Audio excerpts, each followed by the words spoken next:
I am doing great. How are you? Disembodied voice of Tim. You can't see it, but I'm actually making Tim's voice with my hand up under my armpit. It's amazing. I've been working on it all. We've been in quarantine. I had a lot of time, so I've just been, sounds like him. So. Marketable skills, man. You know what I'm saying?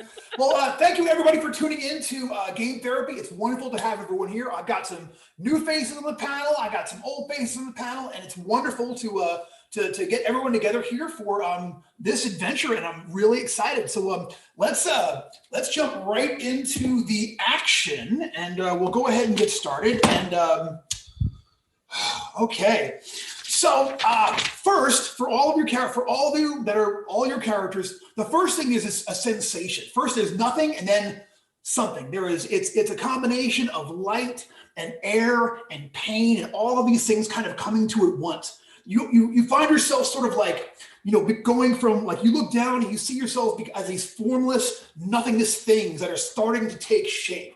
You find yourself inside this tube where you are all, there's mist all around you, and outside of it, you can vaguely see, each one of you can vaguely see 4 other tubes, and the interior of a place that, in your memories, you sort of know to be somewhat as a lab, some kind of a thing, like you have a vague memory of what all this means. But another part of your brain also tells you that this is all a strange, bizarre thing that shouldn't be happening to anyone. Like, you're like, what does any of this mean? So you're almost having these 2 levels of thoughts where you have no idea where you are, but you're in this. You also see through this singular glass that you're looking out through, that you're in some sort of at least semi-familiar place. You watch as your bodies form up. You all gasp together, and each one of you take your first breath as a being, as an existing being that comes together. And then once your bodies are fully formed, you can actually articulate, move your hands and things. Suddenly, you look down and you see that being printed like a 3D printer across your body comes your equipment. At once, they're printing your clothes and armor and weapons and all of the things that are listed there on your character sheets.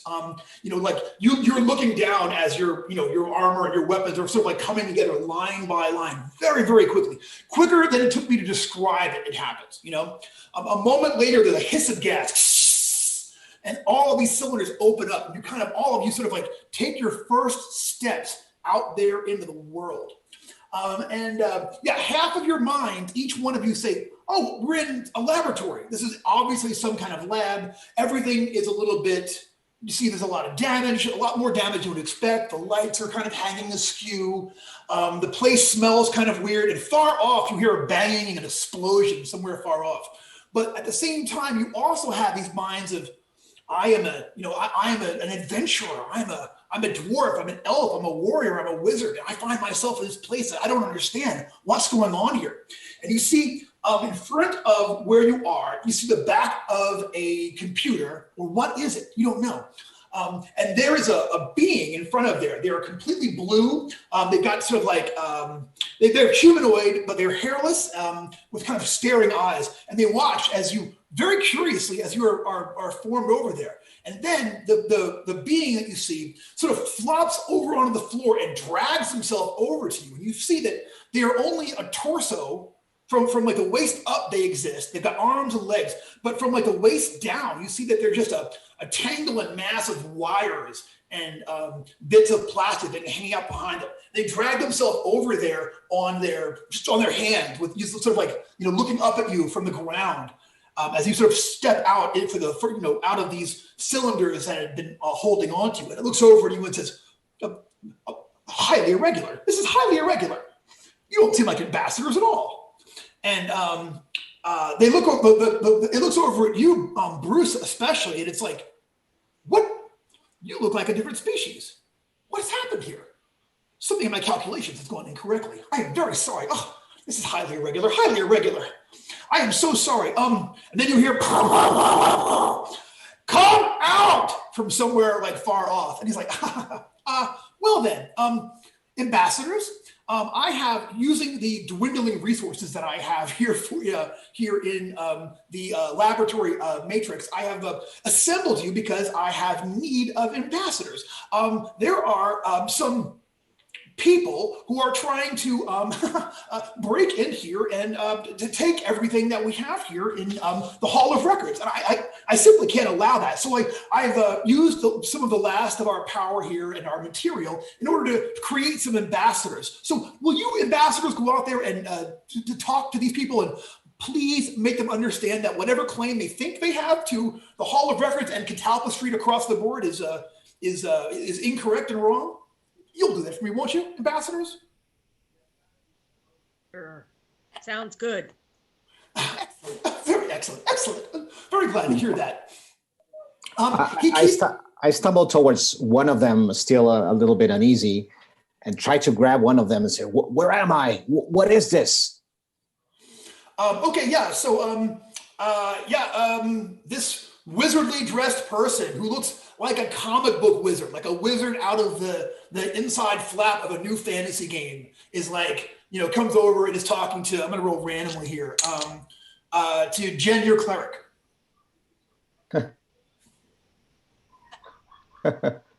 You know as much as I do. Okay, just look around hazily, really absolutely disoriented. Certainly, you have a very strange mix of memories. Each one of you remember living in a fantasy world and fighting dragons and going on quests and doing heroic things. But you also remember living on a planet. You remember, Nacho. Your character remembers, being an auto assembly plant worker and having a job there and a family. You also remember being a child. You remember being a physician. You remember being a telephone repair person. You have all of these little weird memories, but you don't have the full memories of anything, but all of these little strange vignettes laid over, also remembering going to wizard school and being an apprentice and learning how to cast spells, all of these things at the same time. That goes for everybody. You all have, these fantasy memories of Bruce, you remember your character was a mighty dwarf warrior and you fought in these, these terrific battles and but you also, remember being a husband and a father and a wife and a daughter and all these other little weird snippets of memories that are sort of all crammed into your head. Each one of you has those. From outside, you hear, "I am not going to ask again. Are you going to come out here or are we going to have to be uncivil about this?" And you hear some mean laughter somewhere from off in the distance. And the half creature on the floor, the whatever that being is with the wires hanging out of his torso, is like, "Ambassadors, I would appreciate it if you could perhaps take it upon yourselves to go and speak with those gentlemen who are trying to..." Speak with, you say? Well, but that's why I specifically used whatever materials I had. I didn't have, obviously some of the records are missing. So, but I did my best to create ambassador personalities for each one of you that were highly skilled in negotiation and negotiate. You say. You have a lot of weird memories and a lot of weird skills. Nothing like that. Like ambassador, what the hell is he talking about? So yeah, it's just, obviously I'll completely understand, but if you would do your best, because this is a highly irregular situation, highly, highly irregular. It's all right. We're here now. We'll help you. Gordy is this 5'5" squat, human woman who's just thick. And she looks like she's like every barmaid you've ever seen break up a bar fight with just a look. And she has a sword in her back and a spear tucked under her arm. And she looks around at everyone and goes, you do magic," pointing at Nacho. You're like me. You hit things, right? Pointing to Bruce. Pointing at Hamad. "I don't know what you do, but I'm sure it'll come in handy." I lead from the back. That's good. That's good. And this one here, the cleric, you look like you're supposed to keep us on our feet, maybe. How about we say we help this poor gentleman here who seems to think this is all, as I quote, highly irregular. Why don't we go and talk to these? Yes. Fighting magic? Yes. I'm certain that you're wrong about that, but we've got it. We've got it under control. We'll handle it. I'm so glad to hear that. Thank you. Thank you all so much. She goes over and she yells at the door, "Hang on, we'll be right with you." All right, it gets quiet out there. So there's one door leading outside of this laboratory that you find yourselves in. And again, the laboratory is kind of a wreck. Like a lot of the equipment here is trashed. A lot of things are old and dusty, but some things have been kept up pretty well. So like each one of you had like emerged from these like tall, sort of like glass cylinders with that hiss of steam. So they were all like standing on a platform. There are a couple of work tables here. There's glass work, there's computers, and only about half of the things look like they're actually working. You highly irregular. Who are you?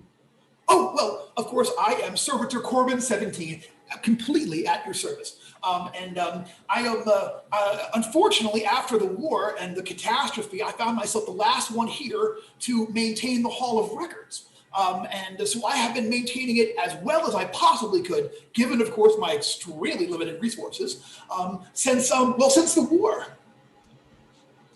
And who are they? I do not know those gentlemen, and he looks down at like where his bottom half is completely missing. He's like, they don't seem to think that dealing with an android is something that they are obligated to do, at least not politely. Android. At your service. At our Corbin 17.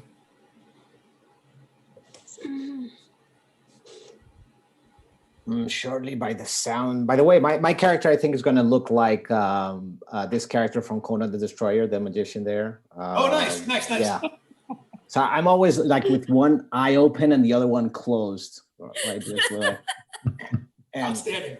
I think those characters out there must be some kind of looters, right? They want to take your treasure. Yes, they are. They're here to take. Are they hostile? They don't sound friendly. Very much so, I'm afraid. But I'm certain that with your negotiating skills, that you'll be able to find a peaceful and correct resolution to the situation. Yes, sir. Yes, sir. Negotiate. Yeah. Hagen hefts his warhammer and strides towards the door. All right. So you open up the right door. behind you. So as you guys go out, so this is what you see. You pass into the store and you will find yourselves in a hallway. The hallway is, if you look to your left, okay, it goes about 40 feet to some glass doors. You look to your right, it goes about 20 feet to some stairs going down. The lights in this hallway are all kind of hanging askew. Now the doors in the front, that whole front wall is made of glass. And you can see there is a very crappily put together barrier in front of these sort of like a sort of set of double doors. It's like there's a chair overturned and someone's tried to put some kind of like, pole in between two of the handles, but you don't see it holding up. And standing there on the opposite side of that, leaning against the glass there and like looking down the hallway at you, you see a humanoid. He looks every bit the pirate. Okay, he has got on like a kind of a captain's coat with epaulets and like a fancy hat. He has a great big old cutlass tucked in his belt and like a pistol of some kind. And like, your fantasy mind is like it's a weapon. Your other minds are like that's some kind of a gun. But the bits of your brain that liked fantasy literature and things like that is some kind of a ray pistol or something. Like that's like a Buck Rogers, thing all tucked in his thing. He's got some kind of armor on under all of his like brocade and everything. And when you guys step out in the hallway, he's like, and he turns around and says something over his shoulder that you can't hear. And then he's like,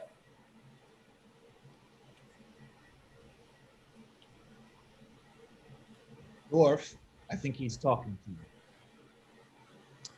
I can't hear a word he's saying, so I am going to step a little bit closer.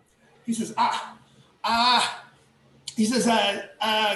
greetings, good beings who did not exist here mere moments ago. I can only imagine that silly machine created all of you in a laboratory very, very, very recently. I'm smelling extremely fresh ink here on all of you. Am I correct in my assessment of the general situation here? Created? We arrived, certainly, but created? At that point, I Yes. bump into a wall at that point. But, Yeah. So you walk all the way up to the front door. Are all y'all doing this, or? Okay, why not? All right. When you Maria get to comes the down the hallway, spinning her spear, and kind of catches it in a fluorescent light, and kind of yeah. the There's a fluorescent light shower. for a minute, Yeah. and then comes back down. There's a shower of gear, and from the doorway, Corbin's like, "Oh, well, do be careful. We don't have very many of those left." Yeah, when you get to the front, so when you get the glass doors, okay, you are looking at what's the front of some kind of a building. You can see the street out ahead. The street looks deserted. There are no cars on it, but it looks like pavement. There is a motley assortment of people that are all sort of out there, all kind of arrayed behind the fellow that's leaning there against the door. One of them, however, like the fantasy part of your brain, it's like, oh, there's an elf. They have an elf with them. He's dressed in full pirate regalia and such, with these huge, big, long earrings in each ear and such. And he's got a rapier. He actually has it out. And he's kind of like he is shocked to see all of you, especially Bruce. He's like, he looks right at your dwarf, like, what? They made a dwarf, you know? Also over there with them is an enormous, it's hard to place this last thing. The base creature is certainly some kind of tremendous spider, like a spider the size of like a VW bus, maybe. You know, it's like a huge, big thing. But it also clearly is part machine. There are like cybernetic components to it. It's got like a red little thing over its one of its big eyes and such. It's got this sort of like machine out there, like, you know, like a control panel out in front of it, and some kind of thing hanging off one of its arms. But it also, someone has rakishly put a little pirate hat on top of its head with a bandana tied around it as well. And as it sees you, it like reaches over and presses a button on its chest. And from that thing on its chest, you hear, "Give us what we want." And the captain guy goes, now, Mr. Jones, let's not be rude here. This is interesting. So who would then be the leader of this motley little band that comes to meet us here at the doors that we have been so rudely barred from entering?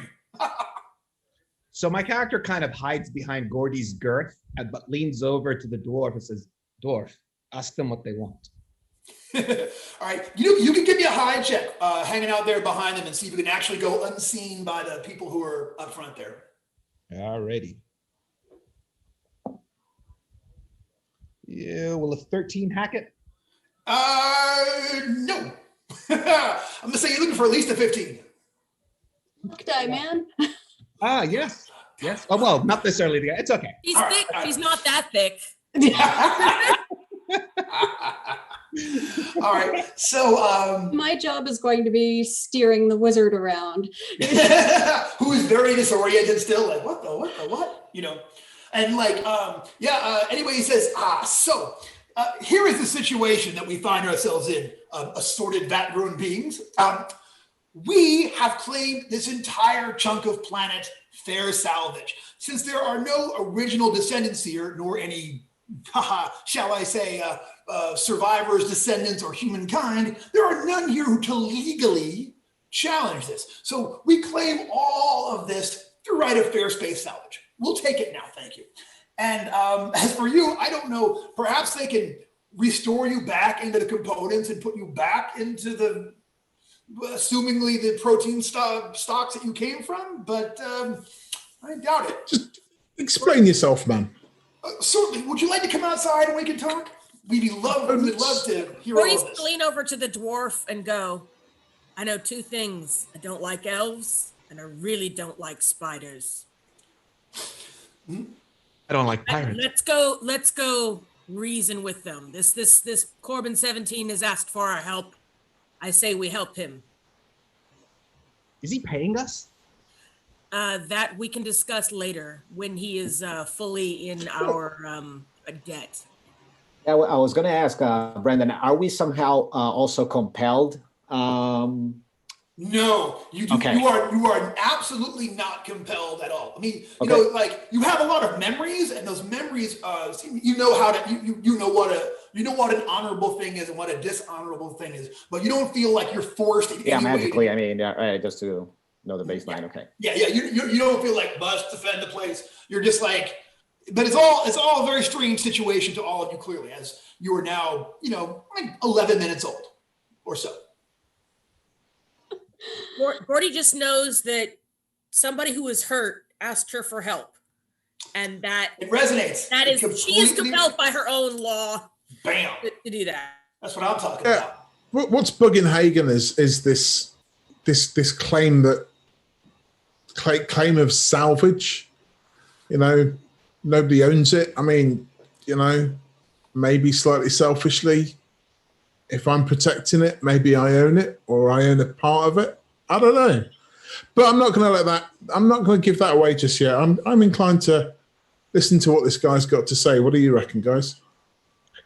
For me, my character's sitting there thinking pretty much he has a lot of antipathy to what's going on. He's got no sentiment towards Corbin 17. And he's now clear that we're not getting paid yet by this guy. And he's wondering if he'll make more money on the salvage side of things. I'm thinking that Skylar would be a great asset if we could lean it, redirect it to our side. But which side do we need to be on? Let's talk to the guy and find out. Open that door then. Door. All right. Open the door. All right. Okay. So you kind of his barrier is terrible. It takes 2 seconds to disassemble it, and you're able to open those doors and pass through to the outside. The outside here, the atmosphere is the air feels completely neutral. Like it just feels like not hot, not cold, right in the middle. You know what I mean? But you're clearly on the stairs of the front of this building must be like a real big edifice. There are a couple of pillars here. And you see, now that you're actually there at the front, you can see that there are some stairs. And at the bottom of the stairs, you see that there are 3 more, let's just call them piratey dressed humanoids. One is clearly not a human, 2 of them are. But the 3 of them are down there at the bottom of the stairs, and they have what some of your parts of your brain say, oh, that's some kind of a minigun. It's on a tripod, and the 3 of them are kind of over there by it, and sort of set up by it and such. And he says, so, vat-grown beings, let me introduce myself. I am Captain Adair. I am the principal chieftain of my merry band of dimensional sailors. And I'm just here to say that, I'm afraid that we have actually claimed all of this for ourselves. So I'm going to have to ask all of you to, just to go along and find somewhere else to be, and certainly not bar our way from entering in here and taking what is rightly ours by fair salvage. What's in this area here? What's the room look like? Is Okay, there so- more debris other than the minigun? Is there? You're going to actually take a couple of steps outside there and take a look around. You can totally do that. All right, you take a couple of steps out there. So once you come out from under, it's like a roof. This whole thing is roofed up. There are pillars there. But when you come to the end, you see a sight which absolutely catches your breath. Okay, so you can see the horizon, the end of the world seems to be only a couple of 100 yards in every direction. You can see that you are standing on what appears to be some kind of an island, okay? But it's floating in space. On the outside of it, you can see that there's a shiny, it's translucent, but there's certainly a bubble around all of this. And you can just see stars everywhere you look. There are a couple of buildings, mostly they're ruined, but there are 2 buildings that look like they're semi-built, still fairly intact. But you can clearly, if you look down to your left, it's one street. You can see where the street goes a couple of 100 yards and then it breaks off into nothingness. And there seems to be nothing beyond that, at least from where you can see here. And then just space everywhere you look in all directions. So being a cleric of Aristimus who is all about strategy, I would like to ask the captain, what is keeping you from taking us on as part of your crew? Now we're negotiating. Why, there's absolutely nothing at all. Now, and he comes over and puts his arm around you, and he says, come with me. He says, now, being a dimensional sailor, he says, is not easy. I, of course, am the original, the prime dimensional sailor, the captain of all I survey. I was the first one to discover the secret of passing in between the worlds in order to collect all of the world's treasures and to see everything and to be one of the great adventurers ever to exist. Now, if you were to all come and join with us today, it would take you quite a long time to learn the secrets of dimensional travel, but I promise, if I can teach this idiot, and he kind of like taps the spider real hard as he walks past him, and then like, you know, I can certainly teach all of you. And the spider reaches over and presses a different button on his chest, and that same voice says, "Yo ho." I kind of like the spider. I think this So is where this the Great money Hall is. of Records that he mentioned, we're just on a fragment of it, right? Like this thing that he's trying to defend doesn't exist anymore, right? Well, I mean, when you look back, you can definitely see it says Hall of Records on top of it. It actually says and then you see another sign that says St. Louis Municipal Hall of Records. And there's one more thing you can see as you look down to your right. There's a street sign, and sure enough, it says Catalpa Street, which is how he had described all of this. But it looks like this entire island is less than an acre.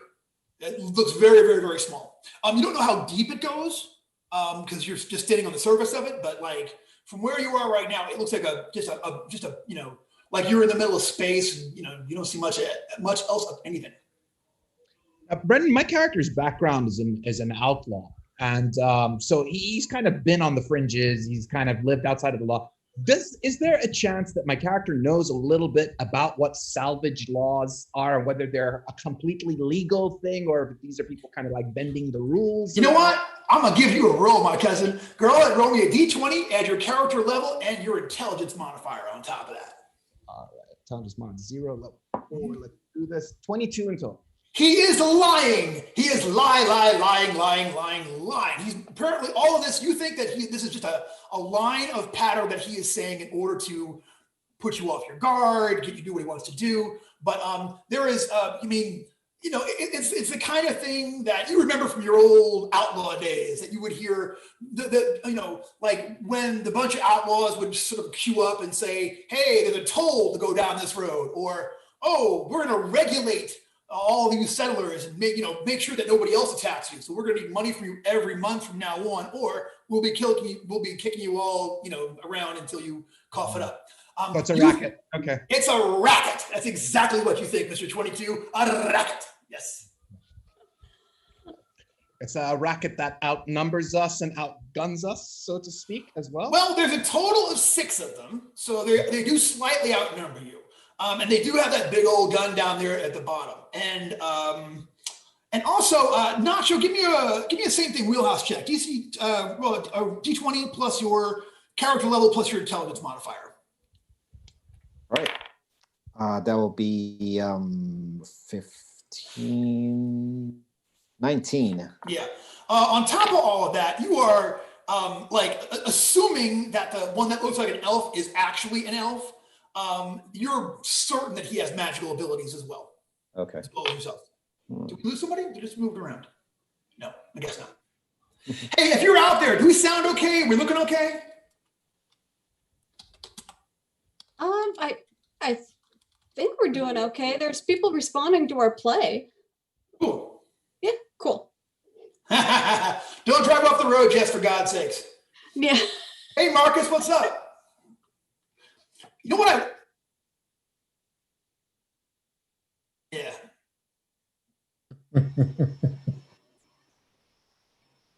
I'm busy playing a game. Excuse me. You know, Bob and I are both fellow Renaissance Festival survivors, so, you know, I know what he means. So, it's all good. Not the only ones. I know, right? Oh, you too, Lynn? Oh, Yes. Blessed be, blessed be. Huzzah and blessed be. All right, y'all. So anyway, he takes Felix, the cleric. He walks you out to the edge area. He's like, "If you were to join our crew, we could show you all the space. We could show you every world, and I mean this." And he looks like leans over to you. He's like, "Take everything. I mean everything. The world is ours. You should see our base, the amount of things that we have collected over time. I'm talking about magical power, technological power, alchemical power, deeds of places that don't even exist anymore. I got a stack of them. I hand them out like party favors. I'm telling you. If you were to sign up, It doesn't surprise me. oh no, well, the dimension salvage business is what it is, I'm loving what I'm hearing. I'm loving it. Absolutely. I think Absolutely. I'm standing on the wrong side of the tennis court. So I'm gonna jump the fence for a moment and put my arm around the captain. Sir, tell me more about these riches as well. And what I'm really trying to do here, Brendan, is two things. I'm eyeing him up to see what he's got on him, if there's anything of value or of use that might help us. Okay. Sure. And if I can, I'm gonna try and pilfer it. Okay. So okay. So first of all, I will say that the things that you can clearly see that he has. Well, let me take a look here. You know what? All right. I'm gonna get two pickpocket checks. Okay. The first pickpocket check is just sussing out what all he has that might be good to get. Okay. And the second one will be you can pick something and then go after it. Does that make sense? Sounds good. So first check is maybe a pickpocket. Yes. And you have a question? Gina? If possible, I will augment that by continuing to grab the captain's attention, ask him how long he's been doing this.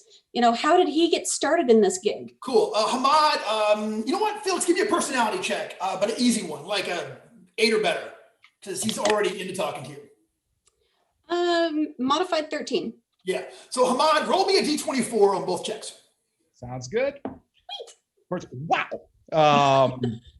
Okay, the first was 31. That's not what he's got. Okay, so Nice. a couple of things.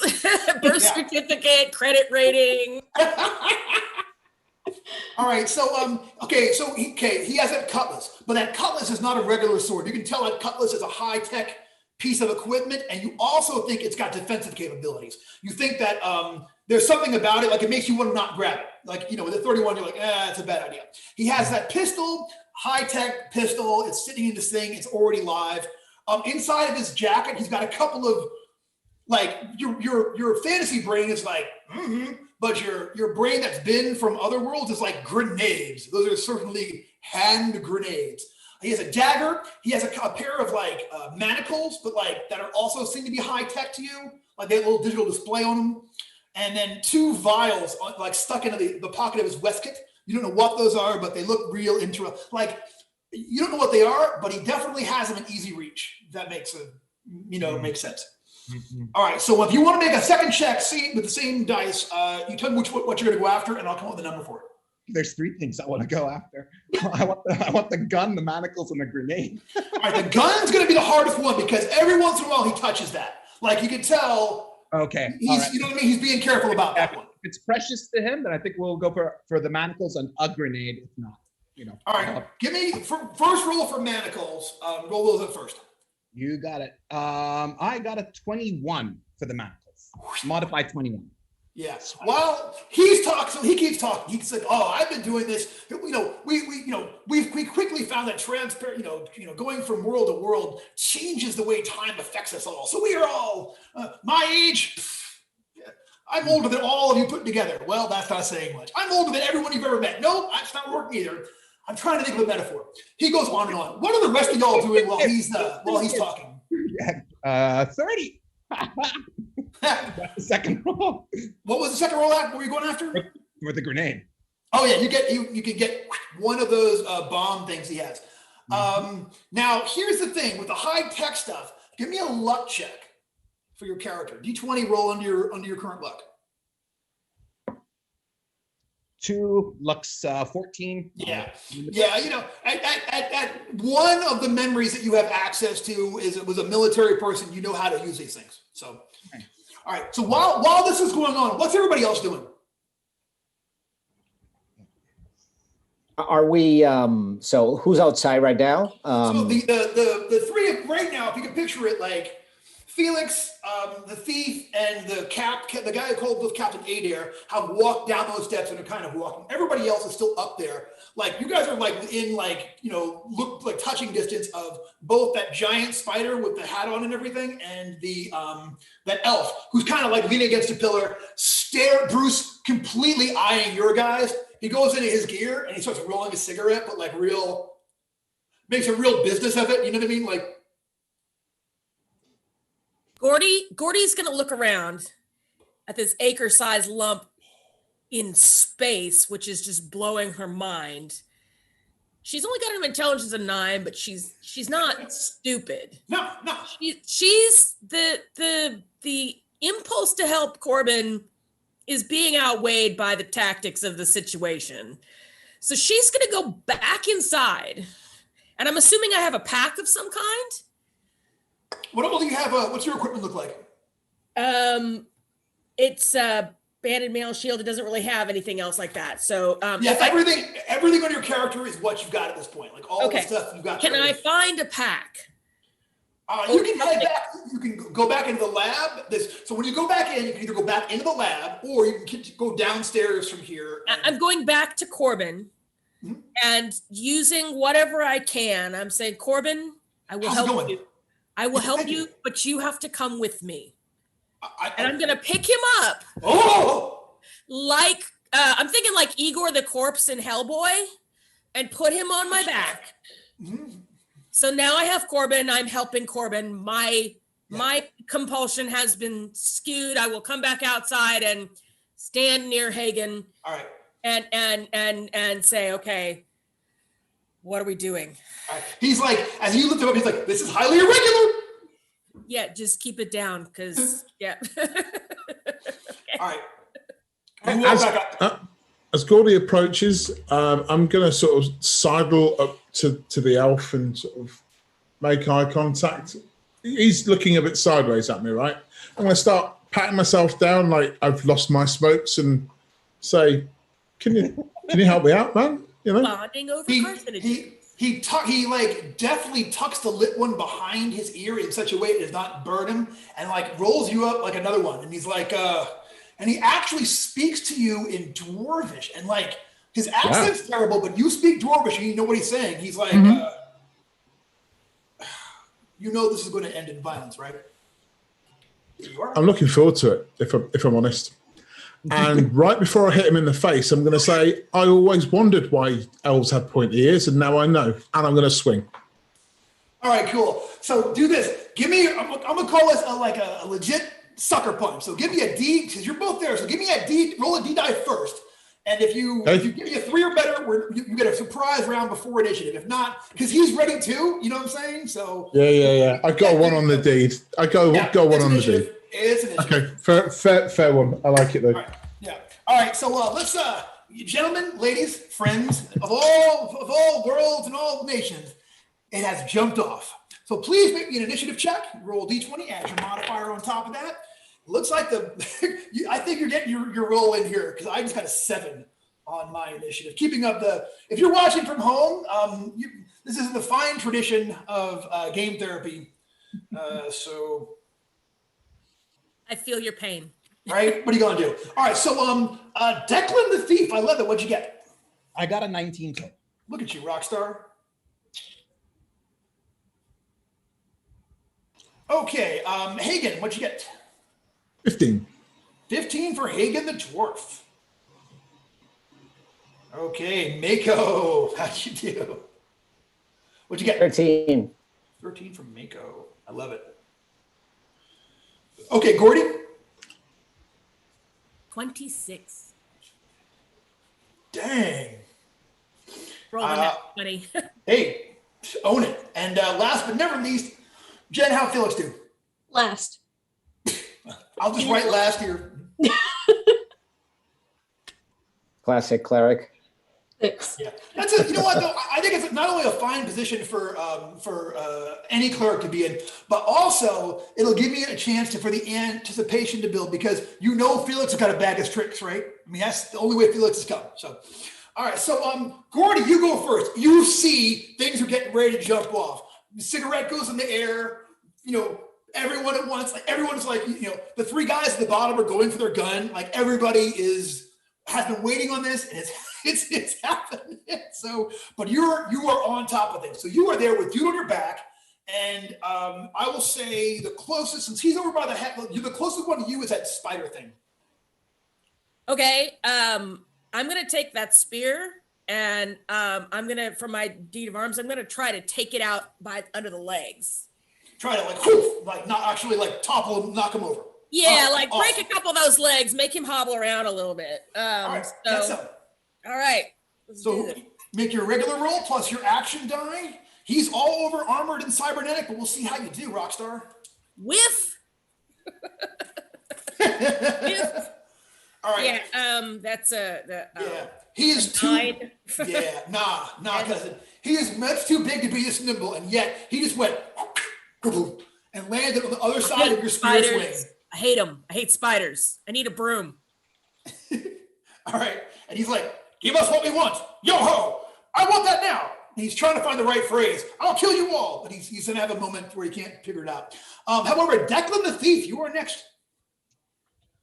I'm guessing everyone's kind of jumped and they're alert now and things like Oh, that. yeah. Okay. So what I do is I capture the captain's attention and I say, pick one, pointing to my friends, and say, let me prove myself to you. And I've got my hand on my weapon as if I'm indicating that I'm gonna, take him out.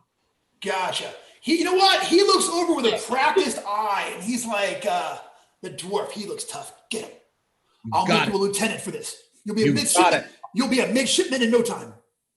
And so what I do is I draw my weapon and charge the dwarf, but I leave the captain with a little grenade gift and I hold on to the pin.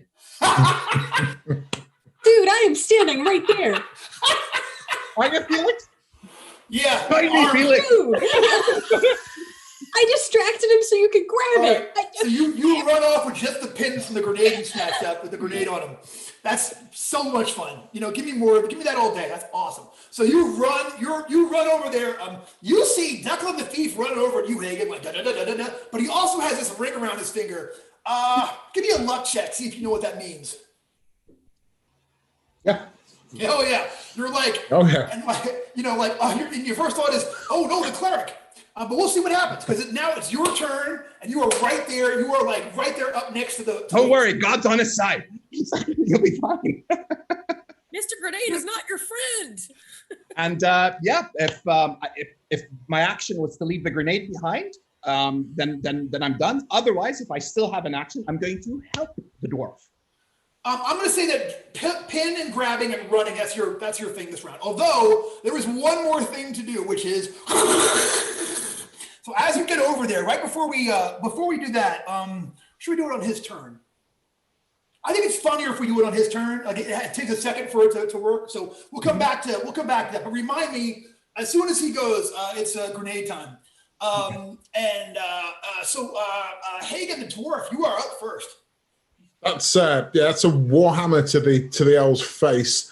My deed would have been if it had gone off, but it didn't. to snatch his cigarette out, but it's not happening. Yeah. All right. However, that is that's a 19. That is absolutely going to hit, and you can go ahead and give me some damage. 7, 8. That's 11 points of damage. All right, he is still up, but wow, he is clearly rocked by that. That was a big old hit on the gentleman, and he's like, it's still up, but not doing great. It is Mako. What's he gonna do, Nacho? Okay, so Mako suddenly realizes that the reason why he's stumbling around is because apparently he was produced with an empty chest, like attached to his leg. So suddenly he looks at it, he detaches it, like if it had this plastic lining, right? We're printing it out, right? So I'm assuming that we're overlooking the street with this. You're up on the top of the windows. stairs. You're still outside, but you're close to Hagen and I'm outside already. Okay. You're kind of up in that area. You froze up, Nacho. Oh no! Did everyone freeze up? Is it me? Brendan I froze. froze up. Damn it! Froze. We can still hear you though. All right, There you go. You're back. Okay. I apologize for any language I might have used. All right. I just want to know if I'm inside the building but overlooking things, or I'm outside with everyone else. You are outside with everyone else. Okay. So I take this chest that I have, and I throw it at the elf while shouting "Death to the world!"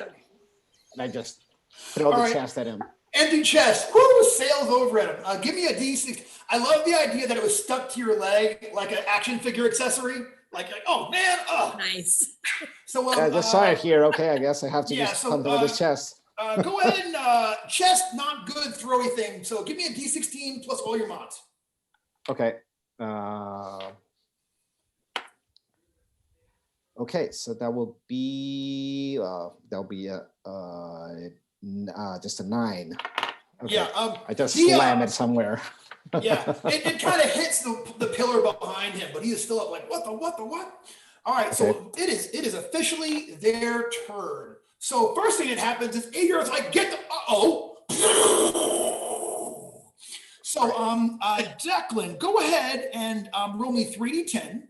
And then Felix, you can give me a DC 13 reflex save along with everybody else. I am going to say that he can make his reflex save, but he's only going to get a D16 because this thing is literally stuck up in his vest. So it's his chance to get rid of it, before it, goes nuts. So give me a reflex save, DC 13. I am going to get a terrible roll on a D16 and not make it, even though my reflex save is sick. So that's not good. How'd you do on that roll, Jen, Felix, the cleric? I had to burn a point of luck for it, but Hey, there you go. only one. All right, cool. So then you are going to take 5 points of damage. Let's say that the captain takes considerably more. Want to know what I rolled? Yeah. Oh, you rolled up. Yeah, 23. Yeah, that's terrible. That's really bad. Boom. Yeah, man, that's in the. He is still up. I mean, this guy seems like one tough buzzard, but Whatever's left of his jacket. yeah, I'm gonna say a lot of his gear there is in. Did the other grenades he have on him detonate as a result? Dude, no. All right. So on his turn, he is going to draw that pistol and he's going to square off on it on Declan for his impertinence. And 1 second, I need my. Oh, don't do me. Oh, here it goes. And for his deed, he's going to try to hit you in the leg and keep you from going anywhere any further. So he is going to he's going to miss the deed, but get a total of a 21. Yeah, that's definitely a hit. Yeah, so you're going to take. That's terrible. Oh, man, 6, 7. You take 9 points of damage as he hits you with this pistol. All right. Run back to the cleric. Say again. Watch me run back to the cleric. I am so sorry, but So the spider, he points that high-tech thing over at Hagen and is going to take a shot at you with it. Here it comes. Ooh, that's going to be a 16. Do you want to burn in luck? Oh, sorry. Oh my God. All right. I hear that. Old game therapy tradition. Well played. All right. Yeah. Laser blast goes past Hagen. The dwarf does not connect. And then the elf is going to, let's see there's a lot of bad things happening here. Yeah, he is also going to try to cast. He's going to cast a spell this round.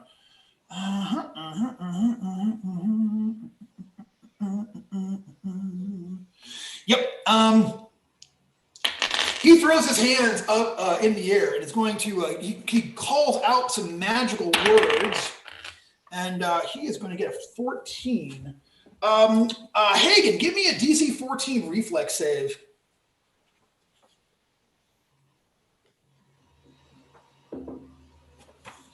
Yep. You gonna make that? All right. I made that. Make sure there's no. I think there might be some after effect, even though you don't make it. Come on now.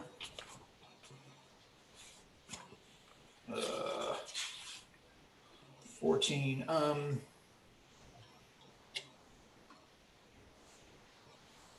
Okay. All right, so he actually fires a spider web at you. It does not connect with you. It kind of lands behind you, but it's sort of made a little like a length of web that is going from the inside of that overhang all the way to the ground here on the base of the stairs over by where you're standing. The other three, the three guys down at the bottom, all get there and get that gun, and they go, "Captain, get clear!" And they're getting ready to start, opening up with this minigun. So I'm going to say they have a held action, waiting to get a target where they can just shoot one of y'all and not one of those guys. But we'll see if that ever even happens, because you know what? It's time for Felix to do something awesome. Oh boy. So this cleric was not reconstituted, shall we say, with a holy symbol, but instead a ukulele. You know what? That's I will say that, yeah. Divine symbol using the uke. Gotcha. Jesus. Go ahead and give me a head. Oh my gosh, look at that. I'm not going to embarrass myself by trying to play it. That was cool though. That was awesome. All right, you know what? For the ukulele prop, I'm giving you a +1. So give me your holy divine symbol check and give me a +1 on your roll. Oh. What level is that? 2? Yeah. It's only a 14 because I rolled really embarrassingly low. But it's a D6 rounds. And I can attack using the ukulele as if it's a magical weapon of +1 enchantment. Now there's a fight. For my movement, I would like to just link arms with the captain. Oh, like you already had your arm, so now you're like stick with him? Okay, gotcha. That will not be quite a grapple, but something he'll have to deal with on his level for next round. But you now have this holy ukulele there, and boy, I love this game. I would like to make it clear that no, especially inside of Declan's move, maybe I need to just remain arm in arm with the captain. Gotcha. All right, we will see how that rolls out. That's going to be top of the order, and it is Gordy. And you whiffed last time. That's what happened. But I believe spider. You were still up there with that spider. The spider has some kind of has a blaster thing on one of his front legs. Shot, tried to hit Hagen, missed, and now it's your turn. I'm going to take that spear and do a baseball swing and take that right out at the joint. I want to hit that thing, and I want to, smash his weapon. I want green goo. Green goo. Oh, so you're going to smash arm. Smash the arm. Yes, that is an 18. Total of 18? You muted yourself, Lynn. Yeah, you muted yourself. I took my finger off the space bar. It's 18 plus, what's my attack bonus? Your D die. So roll your D die. So 22 plus. Okay, that is going. I rolled a 3 on the deed of arms. Yeah, I think it's a 4. What? I'm sorry? That was on your mighty deed of arms should be a D what? What is it? I forget what level. 3, die 3, die 4, die 5, die 6. Rolled a D4. I rolled a D4. So. Oh no, we rolled that. You should have a 3, 4, 5. Yeah, you should have a D6. Yeah. Okay. I rolled a 4. Even better. So that's a 23 then, and that is absolutely going to hit. And a 4 on that thing is going to be damage to the arm. So go ahead and first roll me your damage for that. Okay, D8 plus 2, 5 plus the deed of arms is 3. So that's 8. 8 points of damage. So he is a very tough bird, okay? But you did 4 points of damage to that arm. So I am going to say that, at least for the time being, okay, he is, like I said, he is very tough, okay? But at least like you snap that arm, and right now it's like he's not going to be able to target that laser properly. So if he wants to shoot it, he'll have to like flick it around, and he'll take a minus to hit, and the arm is all kind of messed up, and that will also, as the spider, slightly reduce his movement rate. Not a ton, but slightly. All right, that's awesome. That's what I'm talking about. It is Declan. Your turn, bro.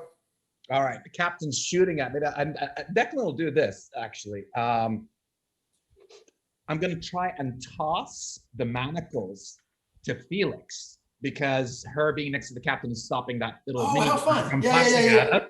So if she's inclined, say, if you're going to do wrong, do it right. Okay, that's I love it. All right. So, and I'm going to try and duck for cover. So it's just sort of toss the manacles and get behind the pillar. Yeah. Exactly. You can totally get behind it. Ideally not behind the door. I'd like to still be in the terrain, but get behind there are pillars there. You can get behind one of those pillars. Sounds good. That's all right. Do you, Felix, you're going to catch those manacles that are coming towards you?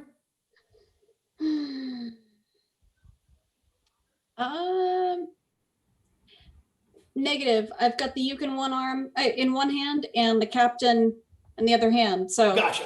These are going to bank off your midsection and bounce down, so you're at your feet right now.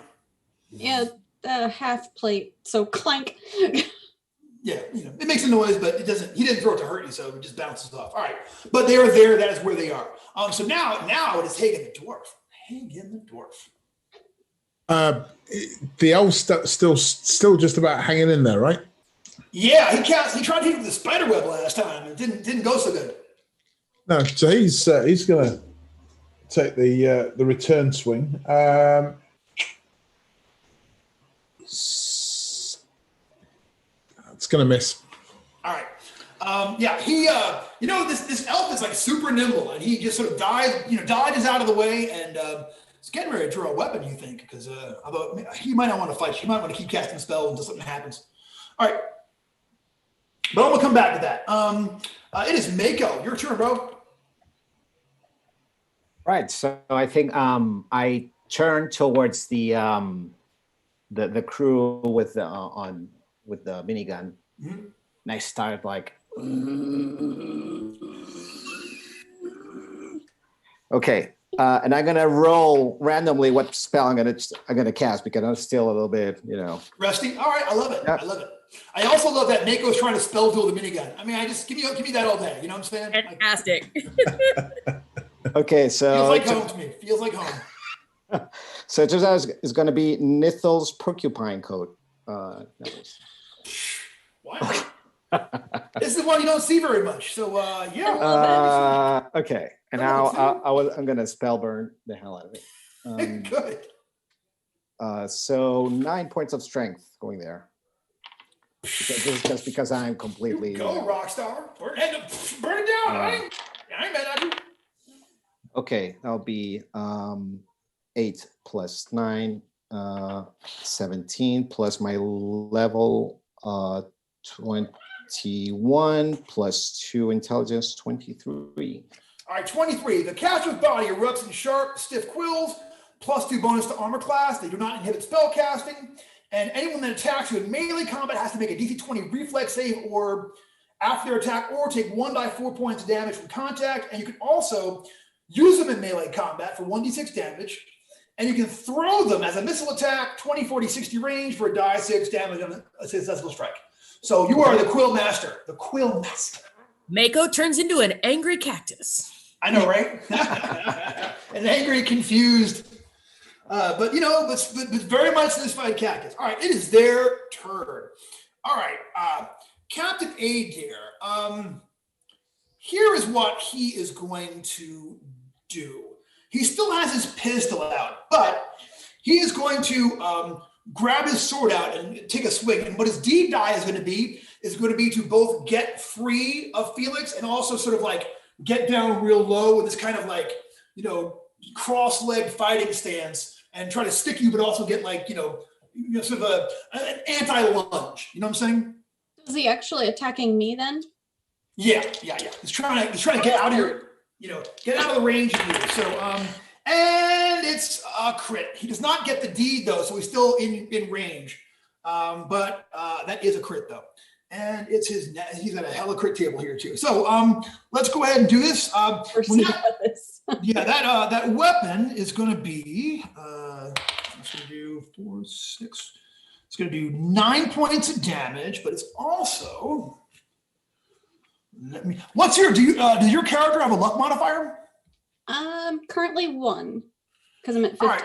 So I will subtract your 1 luck modifier from my crit check. Much appreciated. Yeah, I'm here for you. Yeah, right. I mean, for real though. So that drops it down significantly. Oof. What you got? Blow to skull destroys ear. Inflict plus 1d12 damage to the strike, and the foe suffers permanent deafness. So we're gonna have to deal with that down the road. But right now, it's that moment in the movie. Ooh. And you are gonna take an additional 5 points of damage from that. Yeah, I feel terrible about this. All right. That spider is officially turning his attention over to Gordy. No likey the arm thing. And it actually is going to revert back to, when you're in trouble, you revert back to what you know. It is going to try to bite you. So here comes a spider bite. That is going to be a 24 that I can only imagine is going to hit. That hits. And you are going to take the low damage of 8 points. And please give me a DC 13 fortitude save.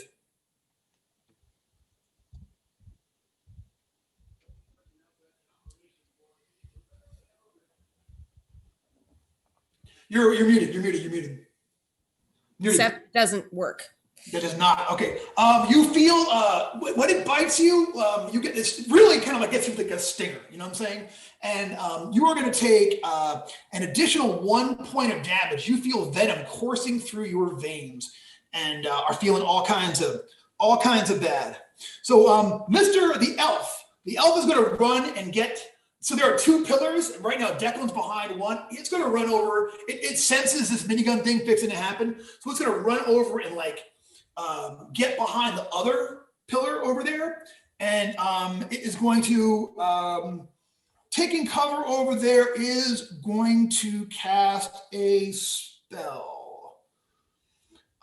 Here it comes. All right. You don't know what happened. It says some magic words and things, but you're not sure if anything is coming from it. But we will see what happens there on the as things go on. The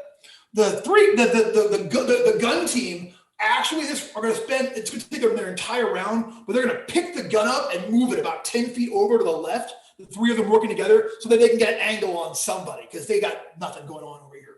But next round, they'll be able to shoot several of you, specifically Nacho. They're kind of like queuing up to get the wizard over there with this thing. So get ready for that. Adair swung. That's these guys. That's these guys. That's the whole crew of them. So it is Felix. It is your turn. Ooh. Now remember, when the ukulele is a percussion instrument, you don't need to hear it. It's shining so brightly anyway. Yeah.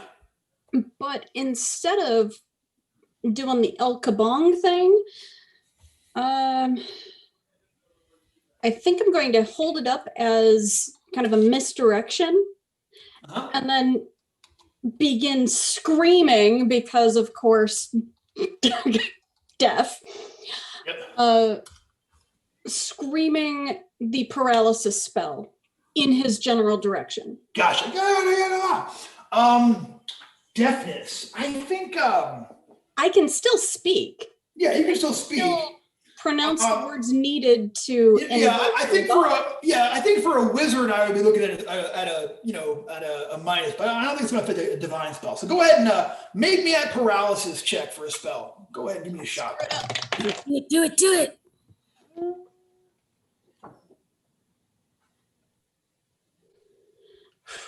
Crap. That's not gonna be quite what I wanted. I'm gonna burn a few points of luck here. All right. And bump myself up to a 20, which means he needs a will save DC 20. Okay, here comes that will save. I'm just be advised. I rolled an 8. I ain't got a plus 12. No way. No. Yay! Yeah, that's bad. How long is that going to last for? Total of 5 rounds. And who did you freeze? The captain. The captain. Yeah. Nice. That is bad. And- However many points of luck you spent on that, that was points well spent. Yeah. The ukulele no longer glows, but it's cool. I got you. All right. All right. So yeah, suddenly the captain just freezes up in place and is looking very, very much set there. And they're all like, we'll see.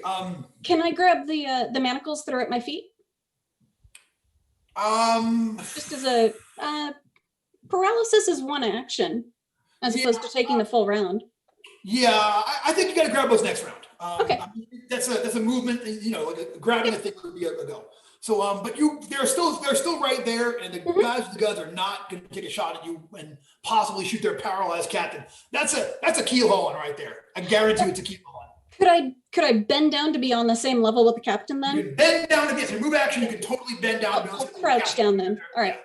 The two of y'all are both. He's in the fencing move, and you're like over there by him, like, haha, get some. All right, you can totally do that. All right, that was awesome. And it's top of the order. Monsieur Gordy, I got a spider bite. I got things happening. It's bad. I don't necessarily have an unarmed attack. So I don't know how I would accomplish this. I'm going to propose it to you. I got bit. So my hand is in his mouth. And I would like to shove my arm farther down the spider's gullet and grab something vital and rip. Yes, I would like to see you do that, please. All right, so we're going to call that a hand-to-hand attack. You'll make your regular thing plus your deed. I'm going to say if you don't get me, you get a 3, or if you hit, you've got a hella armor class. Although since he did bite you, I'm going to give you a minus on his armor class because of the way you're set up. If you give me at least a 3, like if you don't get a 3 on your D die, it'll just be a punch if you hit. But if you get better than that, the better on your D die you get, the more grossness is going to be happening here. So go ahead and roll me your D20 plus your D die and your strength check. Tell me how it goes. I really don't like spiders. That is an 11 and a 1 on my D die. Yeah, that's going to miss. Your arm is all numb and such. It's just not working the way you want it to work, So you do not get that attack. Would have been epic, wasn't. Would have been epic, was not. But you know what, though? That's all right, though, because it is Declan is fixing to do something declawesome. I can't bet that up. Declan shouts at Felix. He doesn't know he's deaf. He's like, Felix, grab the grenades in his coat. Grab the grenades in his coat. And then Declan's going to try and sneak around behind the spider. All right. You're back by that pillar. Give me a hella sneak roll because of the way things are going here. I'm saying 20 or better on your hide and shadows check to get up behind this thing for a backstab. Hide and shadows. Okay, got it. Yeah. Okay, that's a modified 11, but I'd like to burn 2 luck. Make that 3 luck to roll 3d6. 3 luck to roll 3d6. Let's see you do it. So 11 plus 4, that's 15. Plus 2, that's 17. Come on, baby. 20 exactly. Beautiful.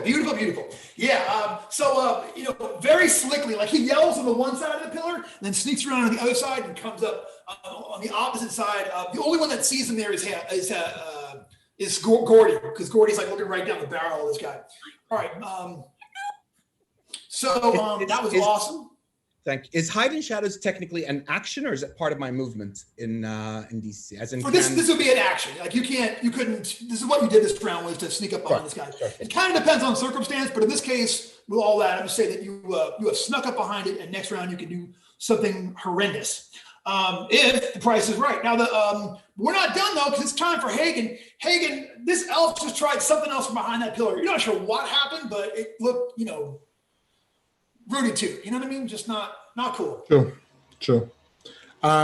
So I can reach him with my move, I presume. Oh, yeah. You didn't move that far. Yeah. Okay.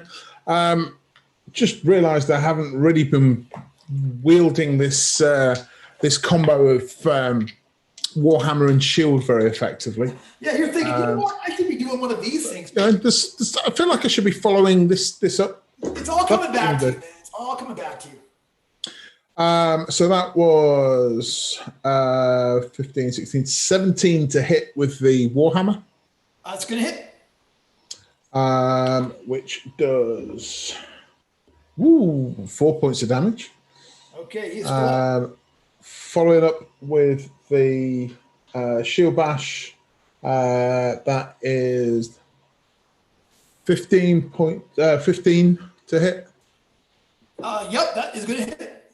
That's another 2 points of damage. So, all right. He is in real bad shape, but he is not in. He's not dead. He's like you could tell that last shot you kind of hit him in the jaw with that thing, and like you know, he made the ugly face. Oh, he looks just like myrtleized a little bit, but we'll see what's getting ready to happen here. All right, so fight is going to continue, and that was awesome, and it is Mako, your turn, bub. All right. So the situation is with the three guys is that they're pointing the gun at Mako right now, right? Yeah, they picked it up and moved it over, and you can tell they're getting ready to mow you down with this thing. Okay. So I'll go now like this. And what I produce suddenly right in front of the barrel of the gun, the captain appears, cowering just in front of it. If I make a successful... What are you casting? Phantasm? Phantasm, yeah. Oh, nice. Okay, let's see if that works. There'll be 16. Let me see if I'm going to spend a bit of luck. No, because I'm far away.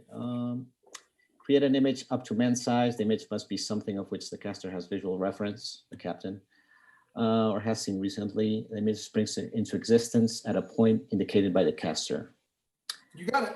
Okay, you know what? I'm going to pump it up a couple of points just for the saving throw. So, cool. So it'll be an 18. All right, that's awesome. All right, so here comes the saves, okay? These are the regular dudes. That's a miss. Oh, those are the best 2 luck points you spent all week. Oh, really? Okay. And, a miss. Yeah. So the 3 of them are like, Captain, come on! And the one guy's like, we nearly shot him. You know, like they're just stressing it, you know? I was going to say I was going to also move a little bit, so they have to reorient the. Yeah, you could. But for your move action, you could run. You know. Yeah, but I just saw that casting time one round. That means that I have to spend my whole. Right. What does that mean in this context? That I have to. Oh yeah, I guess that would be a full round action. Okay. Yeah. Right. Yeah. Good catch. I never would have seen that. All right. They're entertained for another round. It's a fair play. Yeah, so you stay put where you are, and they're like seeing the captain, they're like cowering in front of it. And the 3 of them are like, go, Captain. Oh, love your shirt, Hamad. All right, so that was awesome. That was a great move, and it is their turn. Well, you know, there's a lot going to happen here. Captain is going to be. This is round 1 of Captain being frozen. Gordy takes 1 more point of damage as the poison courses around through your veins. Yeah, so here's what happens. So the elf whistles very loudly, and then he disappears. For a moment there is just like a fuzzy outline of where he was, and then he is gone. And once he does that,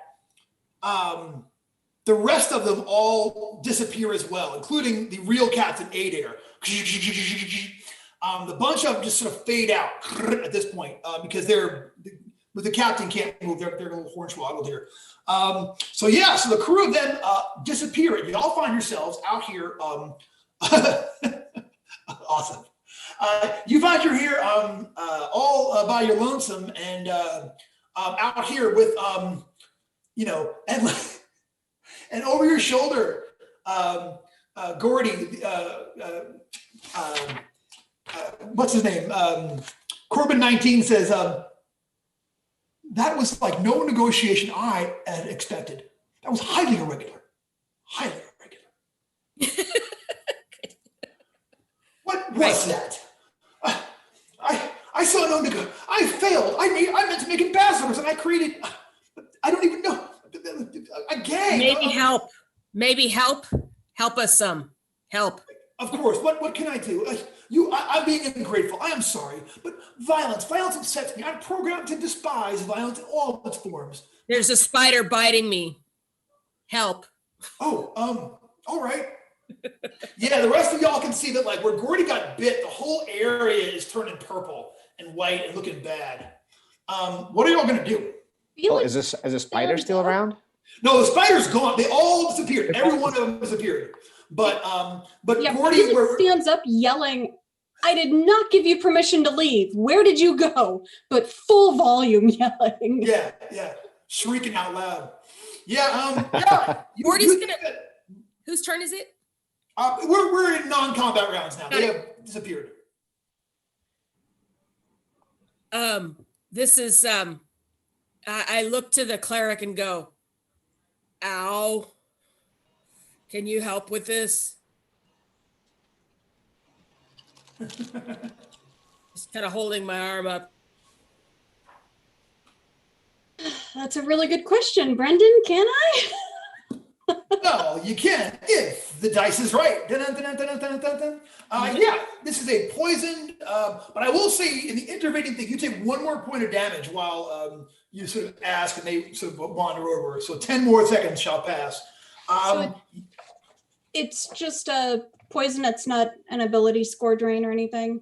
This seems like poison to you. Yeah, your practiced eye that knows all about these things. You think that Gordy has been poisoned, and that is the issue. It still hurts. It's hurting like more, like now. I don't want to lose my hand. But cut it. Eh? Cut the hand. Oh, hold on. And at full volume out in the middle of the street of this acre large, whatever the hell it is we're on. I'm calling to Aristimus for their expertise in, well, the other strategy didn't work so well, so maybe this one.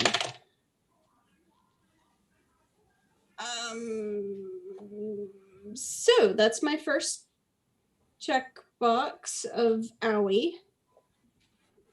How many did you get? Any dice? I had a grand total of 10, so Yeah. it's just not worth spending 2 points of luck on. You'll take a point of disapproval instead, and you can try again. You take one more point of damage in the intervening moment. Okay. In that intervening moment, I don't know what's wrong. And Declan pick up the manacles, and in the meantime, I was like, "Why are you shouting?" Does anybody have a sword? Right here, says Declan. Pulls out a short Grow it sword. back, right? I mean, I looked at Corbin. Can we grow my arm back? Oh, well, That's why you want the sword. Hold on. I don't have. Yeah, I'm afraid that I don't have very much material left. I figured we needed as many negotiators as possible for the most So expertise. I'm gonna grab some of his wires. Oh, you got it. He's Just like I a love wire out, and I'm gonna wrap it around my arm like a tourniquet. Oh! And All right, yeah, you wrap it around, but it doesn't seem to be helping. Give me another check for Felix. I'm watching in fascination at this point. I can't hear the dialogue, and I'm just dumbstruck. What? I'm Gordy's actually gonna going. grab you. Gordy's gonna grab Felix by the collar and go, do something. Brendan, I'm going to attempt to lay on hands on some of my own wounds. All right, lay on hands, own wounds. Do it up. Hey, well, that's a 14, so that doesn't totally suck. No, how many dice is that? Says 3 dice. I will say that you can either. Deafness is actually 4 dice. It's actually on there, 4 dice. Yeah, so you can take 3 dice, 3 dice of healing from doing that, and Gordy takes 1 more point of damage.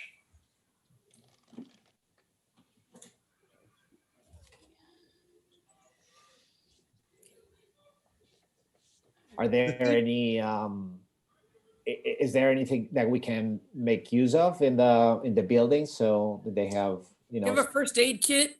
He said, Right. we have you have to understand, I've been here alone for a long, long time.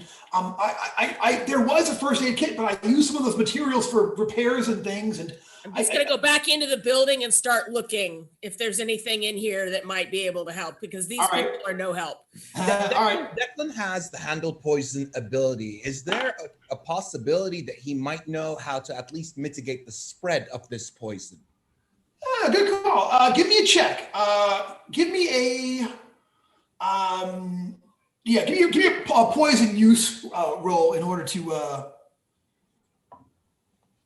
I'm assuming I can kind of watch it spread up my arm. Yeah, it's pretty. It's happening fast. It's probably at your neck by now, given that roll. Cut it. Yeah. Terrible. Just Sorry if it's already past my arm. I mean, No, it's not. It's not that far yet, but it's getting there. okay. I will. Okay. Once I realize how fast this is happening, I'm going to come back out and look at Declan and go, okay, do it. And find a rock or something, or like maybe the little side beams on the stair banister. I'm just going to put my arm down and go, do it. Hold on. I see now. Okay. So what's your alignment, Lynn? Law. Oh, good. So poison is a 2 die or 3 die? Three. Three Okay. dice. So I got a 3 dice result for you. For Hey. healing. So that'll cure the poison out. Yeah. So we're no longer the poison. You're able to stop the spread of the poison. It doesn't heal back any of the damage you took from it or any of the other damage, but the poison stops affecting you. Cool. Do I need to rinse and repeat to try to cure this thing? Yeah, you're looking at 4 dice for deafness according to the book there. So. And for a penny, just gonna make sure there's no additional immediate threats, and They disappeared. The only thing that's left that they left behind is that pair of manacles that got bonked off your breastplate. Everything else is gone. Mhm. They took the 3 guys at the bottom. They took that gun with them and everything. Oh, really? Okay. Oh yeah, grabs the manacles. you got a pair of high-tech manacles.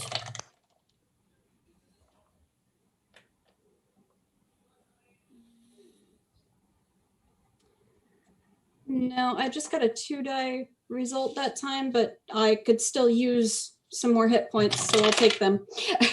Okay. There we go.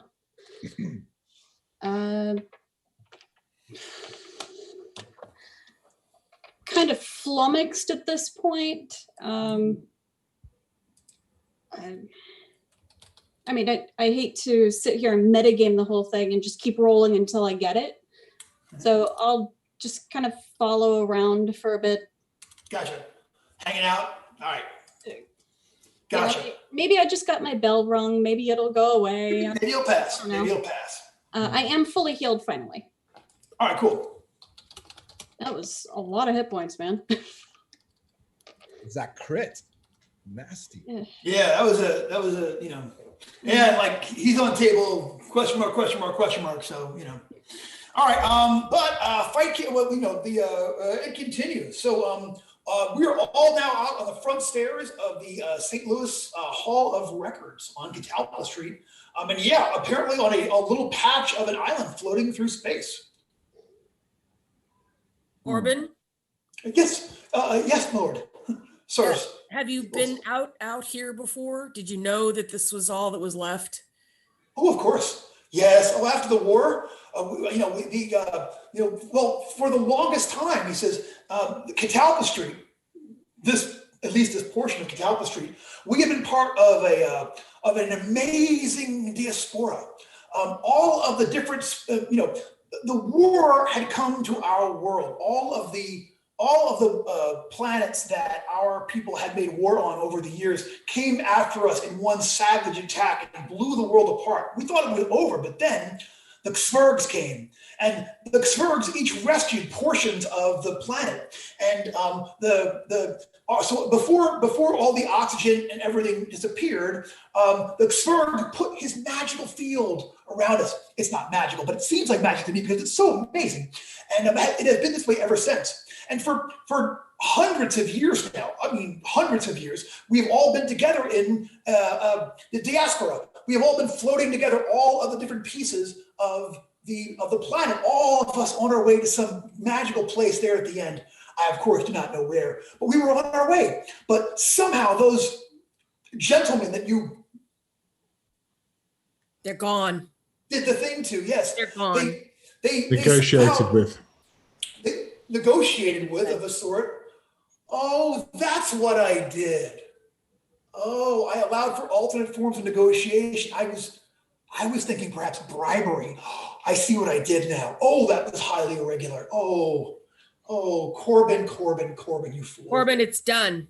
It's done. We're here. Of course, you're correct. We need to transportation, or is there someplace else we should investigate while we're here?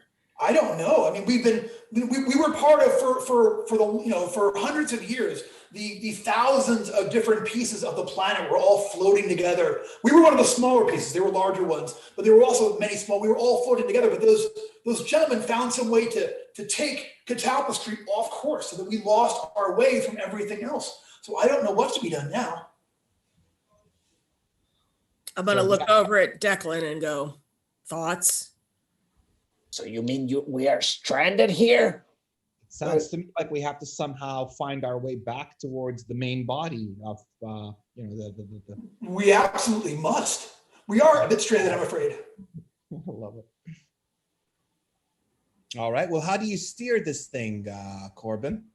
Well, we have all been moving for hundreds of years. Every piece of the planet, shattered planet, we were all just going naturally in the same direction. I always assumed that the Zwergs themselves were directing us in flight. I don't know what method those ruffians, that's the correct word. They were ruffians indeed. Oh, my poor legs. But they found some way to take us off course and drag us off to the side and out of course. So for a while, I watched as we got, look there, look. And he pointed to his part of the sky. And yes, sure enough, I mean, you don't know how many hundreds, thousands of miles away, but you can see an entire string of these spheres. And each one of these spheres has a little bitty island of a planet inside them. And there's thousands of them all in a line. But you guys are quite far here. I don't know how we get back there. Did you send a messenger pigeon or something? I've been trying to contact them for a while. At one point, there was some people, the close one to us, we were able to visually signal each other, but they were all humans. And of course, it happened as it happened. They might not have had access to food and things. How have you been trying to contact them before you actually saw them? Well, we were always in visual range. We all came apart. We've been together, and for a while, we tried to use, the common sign language for a while, and I was able to even learn some of their names. But, and they survived for several generations, but eventually it just gave out. I mean, only the Zwerg's power have been keeping us all alive and encapsulated and in oxygen and atmosphere and gravity, which they somehow are able to produce as well, which is amazing. Let's go back inside and see what we have, resources we have. I mean, we need to make a list of what we have, Holocaust cloak, wheelbarrow. So do we have a means of communicating inside?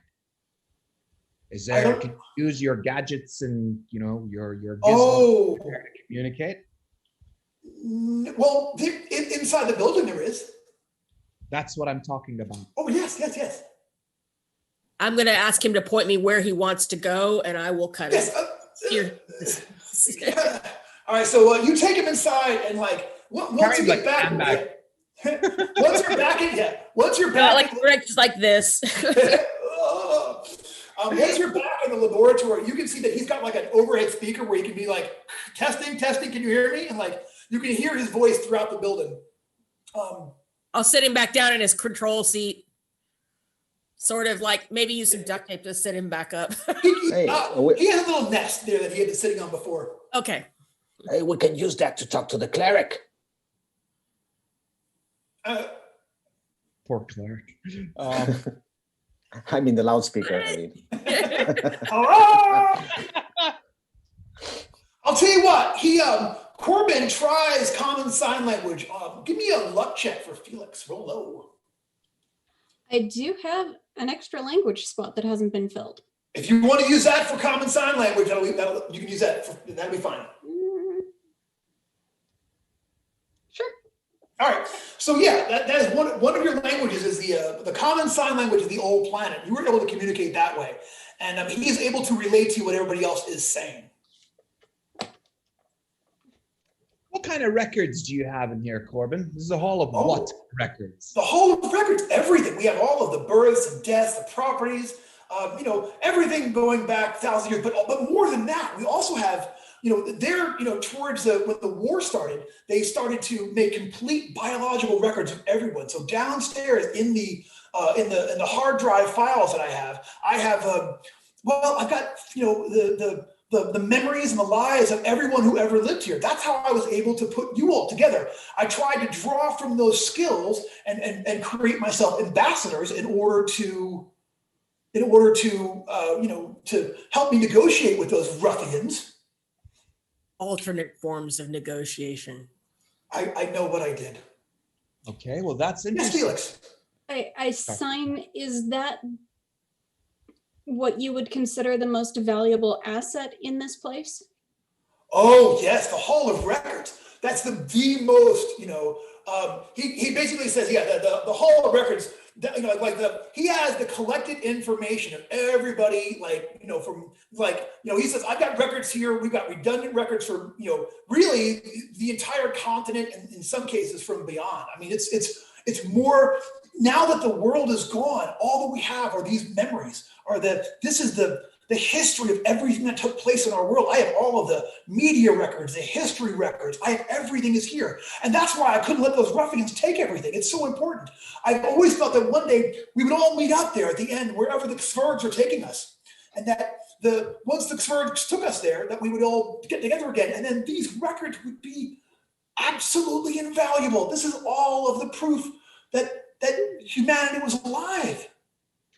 I get the real clippy energy from Corbin. Like he's super eager to help. He has all this information and none of it is helpful. Exactly. Real clippy energy. Who in your records, Corbin, might know how to move or steer this rock, or might at least know some of the tech to steer this rock? No one in the records. I mean, before the cataclysm, we had no idea that the Xvergs even existed. Not until each one of them claimed a piece of the diaspora pieces did we even know that they existed. So we don't know anything about them other than that they, for whatever reason, chose to allow us to survive by each coming to one of each one came to one of the pieces of this fractured planet and then preserved it inside their personal force fields. So is that Zverg here now, preserving their personal force field? He certainly is. It certainly is. Yes.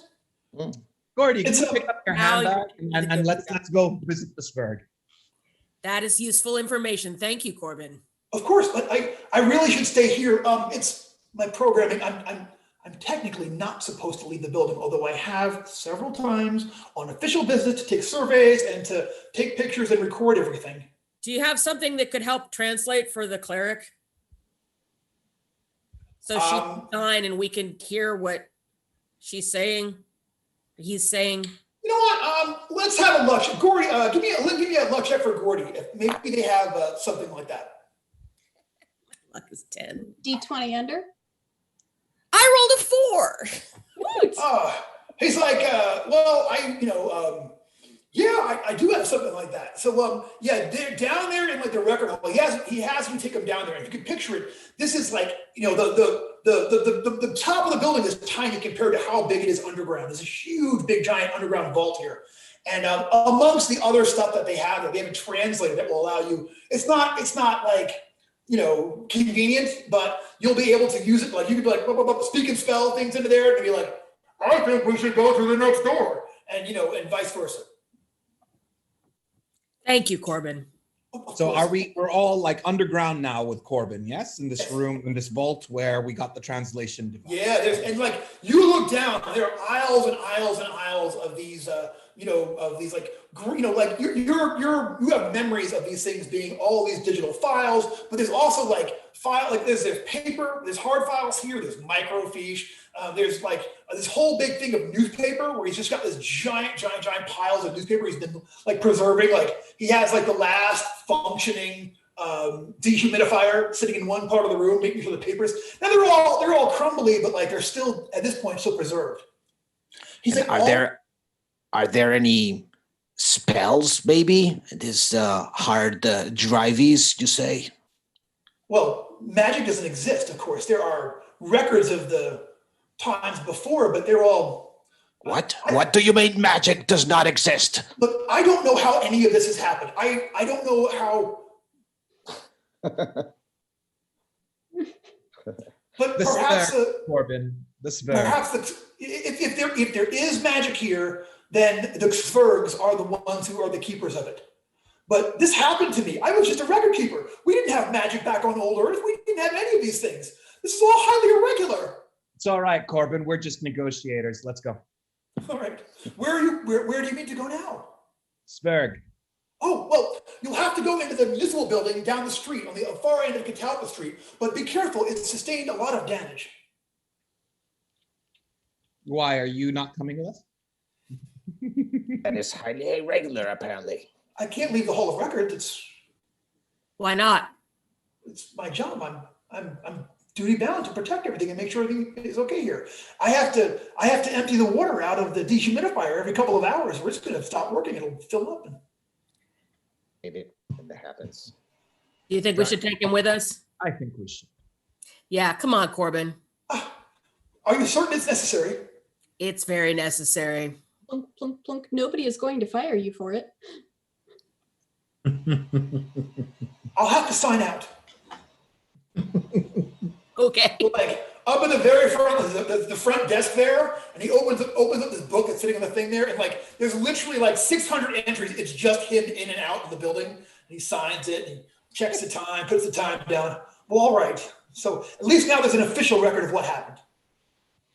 I'd like to run outside before everybody else and do one last bit of hollering to see if something can't be janked out.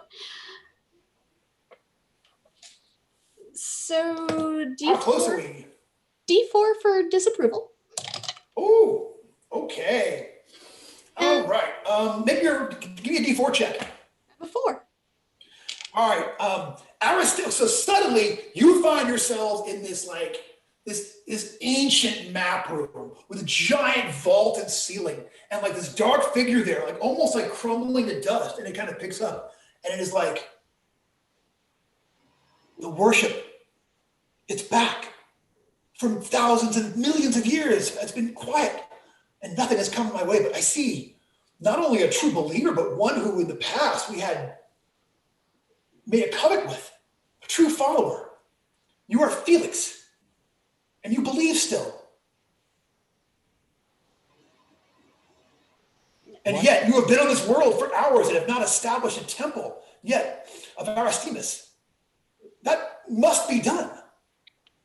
Felix, and suddenly like, it's like your belief is like, like giving it like, power again. And like, you see Aristemus kind of like come back into her own, like, you will create a new temple. The first temple of mine that has been built these millennia, thousands of years. And this, and like literally, you've never seen such a thing before, but like takes the injury out of your head and puts in a better piece. So now you can hear again, like, I'll be keeping this for now, but you'll have it back later. Go forth, do what must be done, but there shall be a new temple. It must be. And worshipers, yes. And a feast day, yes. And be strategic, yes. I'm back. And like, you can see like the hall, this old dusty hall is like a wind kind of sweeps through it. Lights kind of come on and attendants sort of appear out of nowhere. after so many millennia of slumber, the worship has returned. Do better, Felix.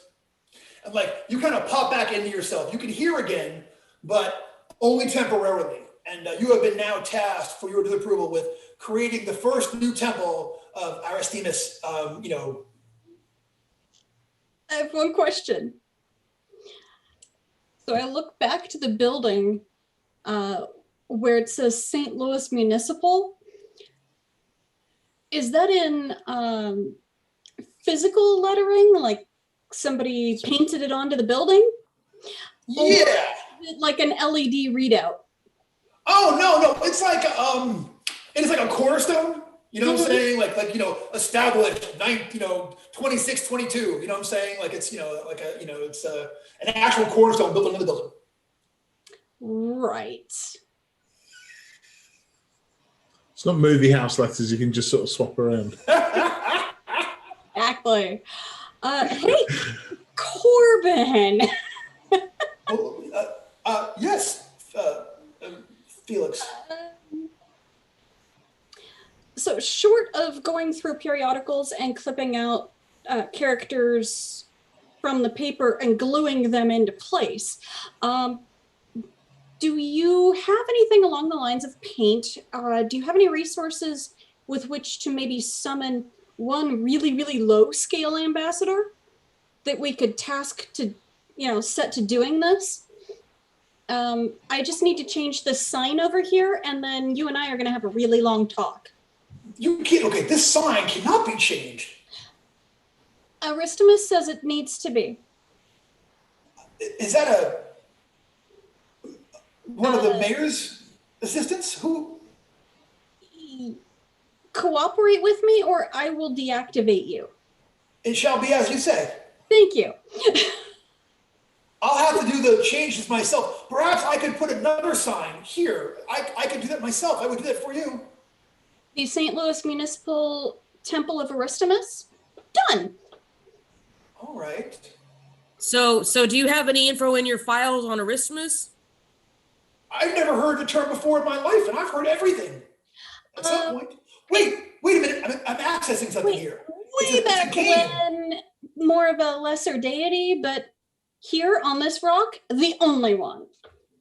I see. The only things I have from it are from games. Apparently, it was a fictionalized deity that was created for a. The records here are very sketchy, but this Fourth is wall, dude. Fourth wall. He runs right through it. Right through.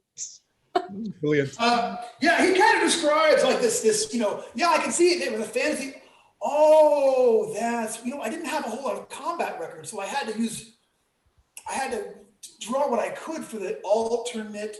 So take what you know about Aristemus, and I want you to do me a favor. It's a very simple favor. Of course. I need you to believe that really is a thing, that Aristemus is a real god, and that this is a really, it's a hall of records. It's already kind of a holy place, right? So, Ding, ding, ding. so now I would like you to think of Aristemus as like, the boss. But I need you to believe that, Corbin. Can you do that for us? Done.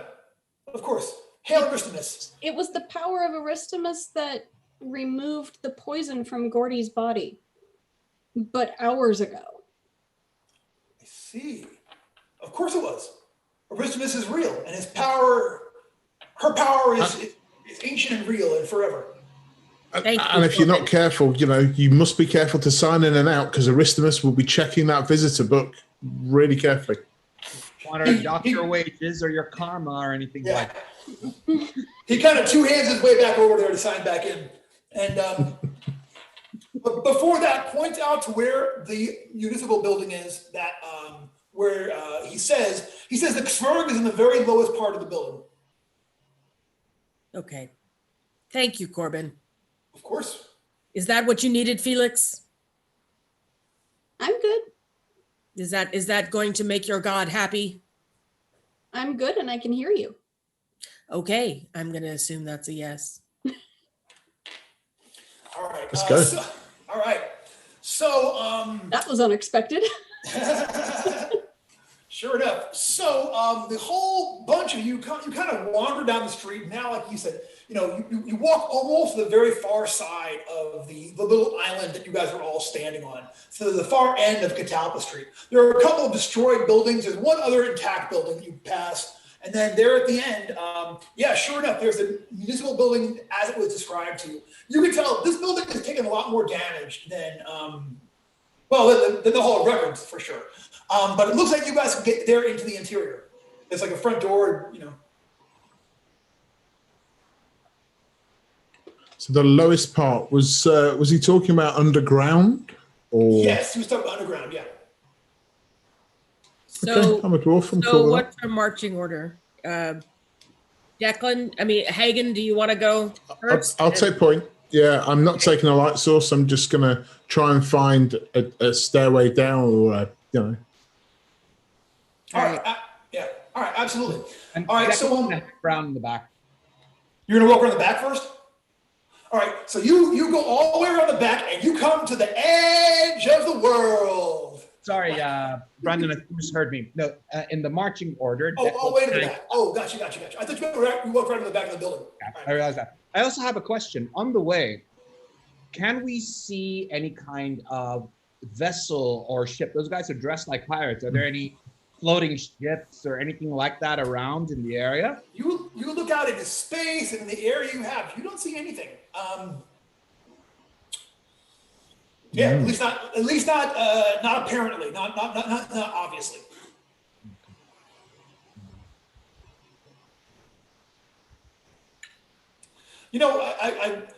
I watch myself on video all the time. I really talk out of one side of my face a lot more. Is that weird? Does everyone do that? Will it offend you if I say yes? No, it just seems like I'm always looking at myself talk these days, and I realize it more and more. Like I talk like this. Oh, how you doing? I'll try to do it this one more. Hello? See, that's me. Hi. Not working. You're doing great, man. Don't worry. What a world. What a world. All right. See, man was not meant to watch himself on video this much.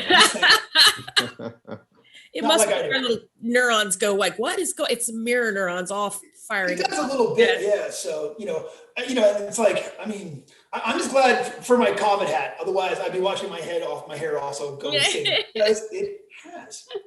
All right, so you guys go inside there. So the main hallway is definitely like, you can see part of the ceiling is collapsed. But after you guys go inside and past what is like a destroyed reception area, you can see there's a stairway, an interior stairway that is going down. It's had a good bit of damage there, but the stairs are intact, but the ceiling looks rough in places. When you say rough in places, does it actually look like the place is dilapidated, like it could come down? It possibly could, yeah. Okay, so there's a dwarf who spent a time underground. Yeah. What's my feeling? Can I find a clear path, or? Yep. Give me roll me a d20 plus your dwarf level plus your intelligence modifier.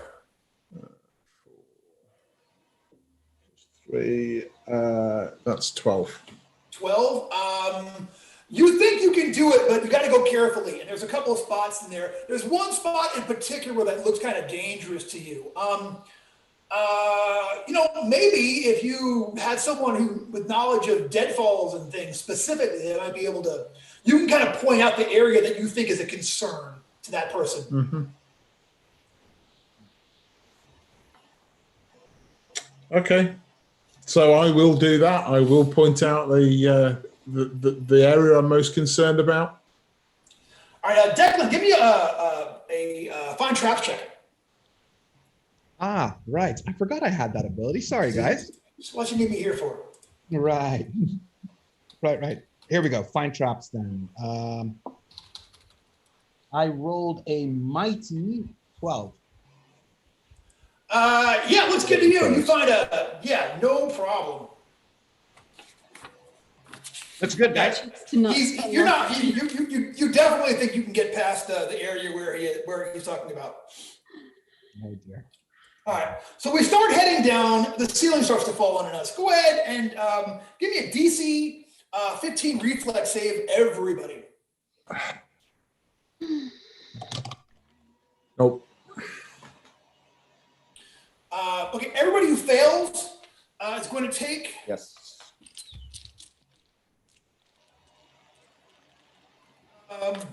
12 points of damage as the ceiling just kind of collapses all on you guys. I'm gonna burn a luck to add an additional D6. What do you call it? Right. And that will put me just over. So I just. Gotcha. Everybody else, ceiling kind of comes down on y'all. There's one section of the stairway there, and everyone just takes a pounding from this. It just, it's timbers and chunks of drywall and bricks and the whole. I'm down. Ooh, Gordy the fighter takes a like an I-beam, kind of slides over, kabang, and just calms Gordy. Well, we fish Gordy out. And Yes, just sort of, yes. And sort of lay him down in front of Felix and just. Sure. Yep. Do the homina. Yeah. I know we're in a weird building. We're in the process of making your temple, so maybe. Oh, hey, nice. How's 24? Will normally you get 5 dice, but you're only 4th level, so roll 4d12 and you get that many hit points back. Thank you. We're still using the Tim DeShane rule thing, so you can roll 5d12 and keep the highest 4. It'll probably make it anyway. Oh, slick! That's the Tim rule. And like when you do that, like the light, like your hands light up like this, and you hear this. You only hear his voice, like, "High Priestess Felix, thou who hath doubled my worship in the last 20 minutes, this day shall my power to heal be yours. Your companion shall be raised up." Great googly moogly. Yes. You literally have doubled his worshipers from 0 to 2. And, the last 34 points. Nice. Gordy rises up like a guy in my video game. Hovers for a moment there, and then like lands their feet like even your clothes are fixed. That's watch out for that I-beam. That's thank you, Felix. She will do a little kind of bow and go Artismus or Aristimus. Learn how to say There's it. a before you learning say curve. it. It's okay. Yeah, right. Gotta learn it. Yeah, gotta learn that. Thank you. All right. So y'all continue to make your way down there to the bottom. Okay, you eventually find your way down. Like it goes around, it's a switchback. You find a landing and then a door, and then you are now in the basement of this building, and you see that here, like there's a place where there's just a hole in the floor here that what drops down from what looks like a natural cellar with a wooden concrete floor, drops down about 20 feet to what looks like a natural cavern. And there's some light, a glowing light coming from somewhere there in the interior. Do we hear anything, by the way?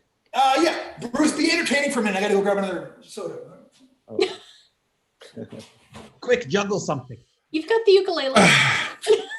Yeah.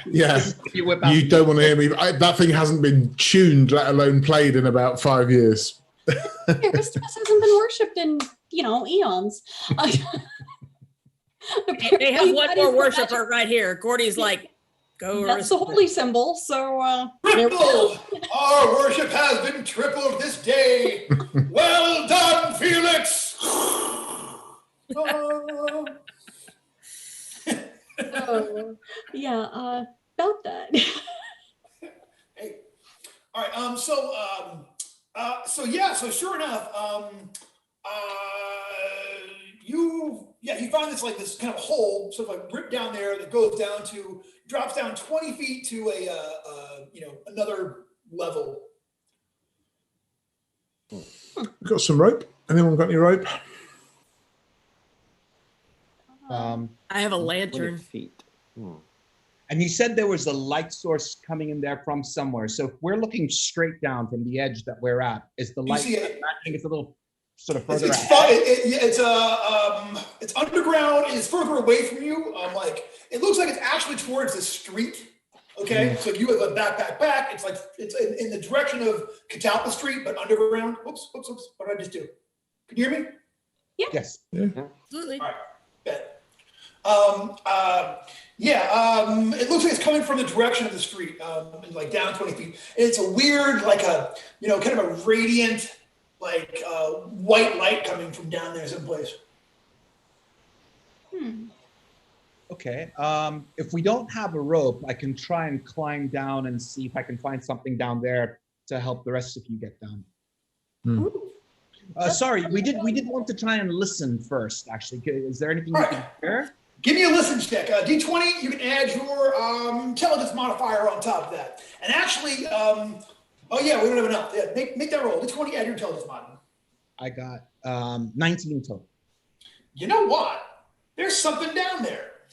Something big down there is shifting about. It's so loud that like your fantasy brain thinks it's a giant monster, and your the parts of your brain that came from Earth are like industrial equipment, assembly line, like what is that? Something big. So the sound is coming directly from the bottom of the pit, or? No, it's kind of echoing around down there from someplace, but not directly below you. You can actually see fairly well in the light down there. You can see directly below you. It's just rocky, like, the base of a stony cavern. So no rope between us, yeah? Not me. And it's a 20-foot drop. You know what? I'm going to try and climb down and hide when I get to the bottom and see if I can find something, maybe some boxes or something that I could push up to make the drop a little less sheer for the guys. Sure.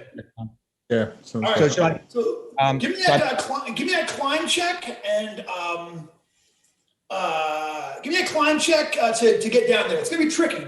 You're going to have to go upside down a little bit. So I'm going to say give me a 17 or better climb check.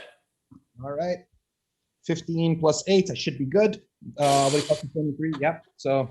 And then also give me that hide check. Since you're, he like goes underneath and like, oh yeah, this is easy. And my hide's even better. It's 26. Yeah. So you actually grab like one of the beams, support beams, the floor, and kind of shimmy your way upside down to get to the wall. Once you get to the wall, it's no big deal. You hide down there in the shadow. So here's what you see. This is a long, long cave gallery, but at the far end of it, it looks like it hits, there's a natural wall at the end of it. Like not a natural wall, like a masonry wall, like a, cinder blocks, you know what I mean? All the way across. It's a natural cave. It looks like it's like look at this is next to this thing. The light is coming from the interior of there, but outside of that hole, outside of the hole in the wall, it's about like 80 feet away. You see that there are two huge things, like these giant, at first you think maybe worms, but they really look like to you are giant leeches, huge big things. They're kind of hovering outside that hole and kind of like basking in that light coming from the other room. And one of them looks around your way for a second. You can see it's got this great big mouth with like a round mouth with teeth coming from all directions, like a lamprey. And then it goes back to, again, basking on the light that's coming from there. But now that you're down here, there's a bunch of debris. You can find a couple of pipes that you could like set there against the hole that people could kind of slide down.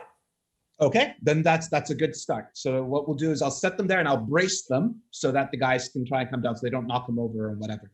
But I do try to whisper up to them and say, be very, very quiet. We're hunting space lampreys.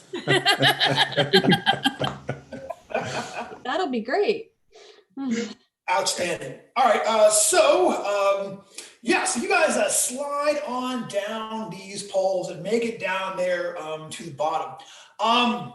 And I immediately, y'all can make these stealth checks and minus your armor check penalties, and just for fun. Let's just see how we do. That makes it. Make another. No, you're good. You're already down here. You're just gonna brace this thing. Yeah, that's how I was picturing it. Ka-ching, ka-ching, ka-ching, ka-ching, ka-ching. Clank, between ka-ching. Felix lands. Felix sounds like when the guys come and pick up my dumpster in my old apartment building. And like those things there at the end, they turn around and just start flowing towards you. So I will say that you can all get down there to the bottom, but by the time the last one of you gets there, they are in melee range. They have come at you with these weird little tiny, like they're huge. They're like 45 feet long each. Tiny little eyes, great big mouths. And they're like, and coming over here. And it looks like they are curious and that they mean to satisfy their curiosity about you by tasting you. That's your immediate impression. So let's go ahead and give me an initiative check. And hey, I actually got a 14. That's an actual 2-digit initiative, y'all. What? Touch. I'm going to take Felix and go stand behind me. All right. What did you get for initiative for Gordy? 17 plus 6 is 23. 23 for Gordy. Outstanding. And how about Felix? 12. 12 for Felix. How about Mako? I'm acting next year, I think. A 2. Yeah, Mako's going to be bat and clean up today. Thank you. And then Hagen? 4. 4 for Hagen. The bottom quadrant, but then last but not least for Declan. 11. 11. I gotta ask, is that a 30 Rock reference for Declan the Thief? For the show? I don't know if you have it on there. Oh no, I know off the show, but I haven't actually watched very many episodes from it. I love, and it's my favorite show. I'm obsessed with 30 Rock. And at one point, they have, what's his name? You're not the only flame in town. Who sings that? Allison. Elvis Costello. His real name, I guess, is Declan McManus.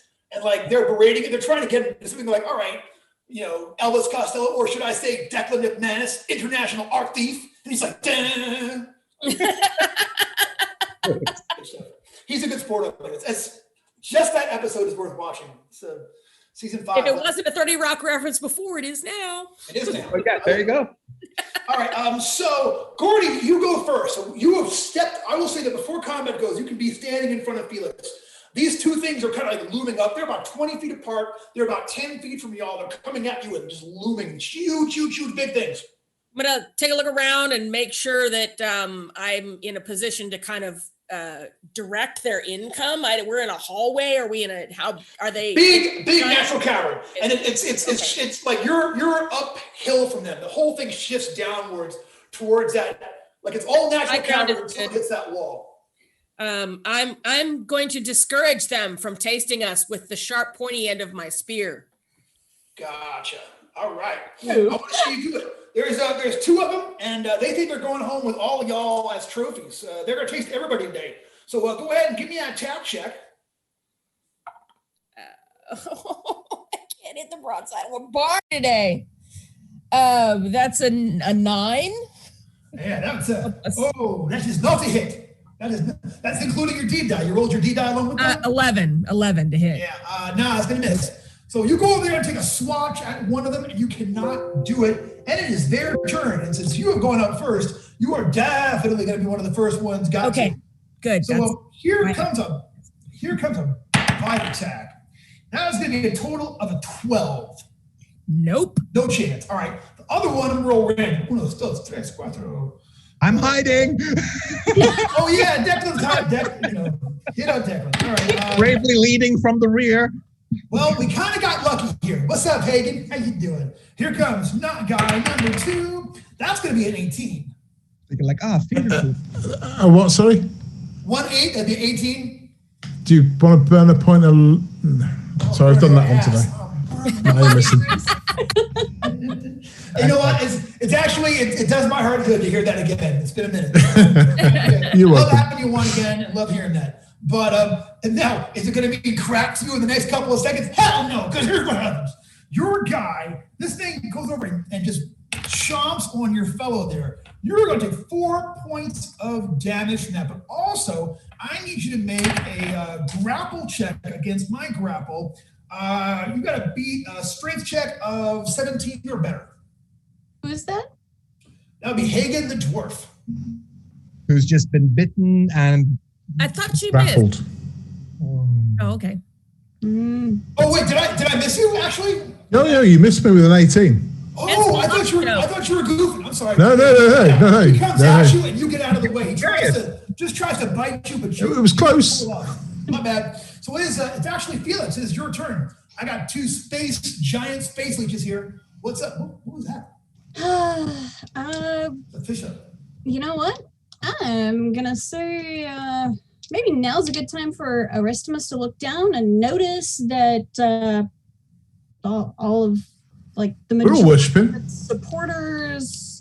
supporters are down here and need her help like now, and Yes. call for blessing. So gonna try to cast on self with the hope of a decent result. And I really should have known better, right? Meh. Okay, I'm sitting at a +1 right now for a turn, but maybe I could try again later. I don't know. Felix, the high priest. Get on with it. How much do you care for manifestations? I'll take all the flavor you give me. In fact, you can make up your own. It could look whatever. It could be glowy, music. Oh, yeah, in great contrast to the fact that I once was deaf, the heavenly host sings softly to accompany my casting.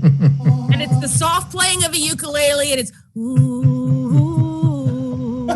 It's all in like minor. It's all Izzy. It's a soft play. One day over the rainbow.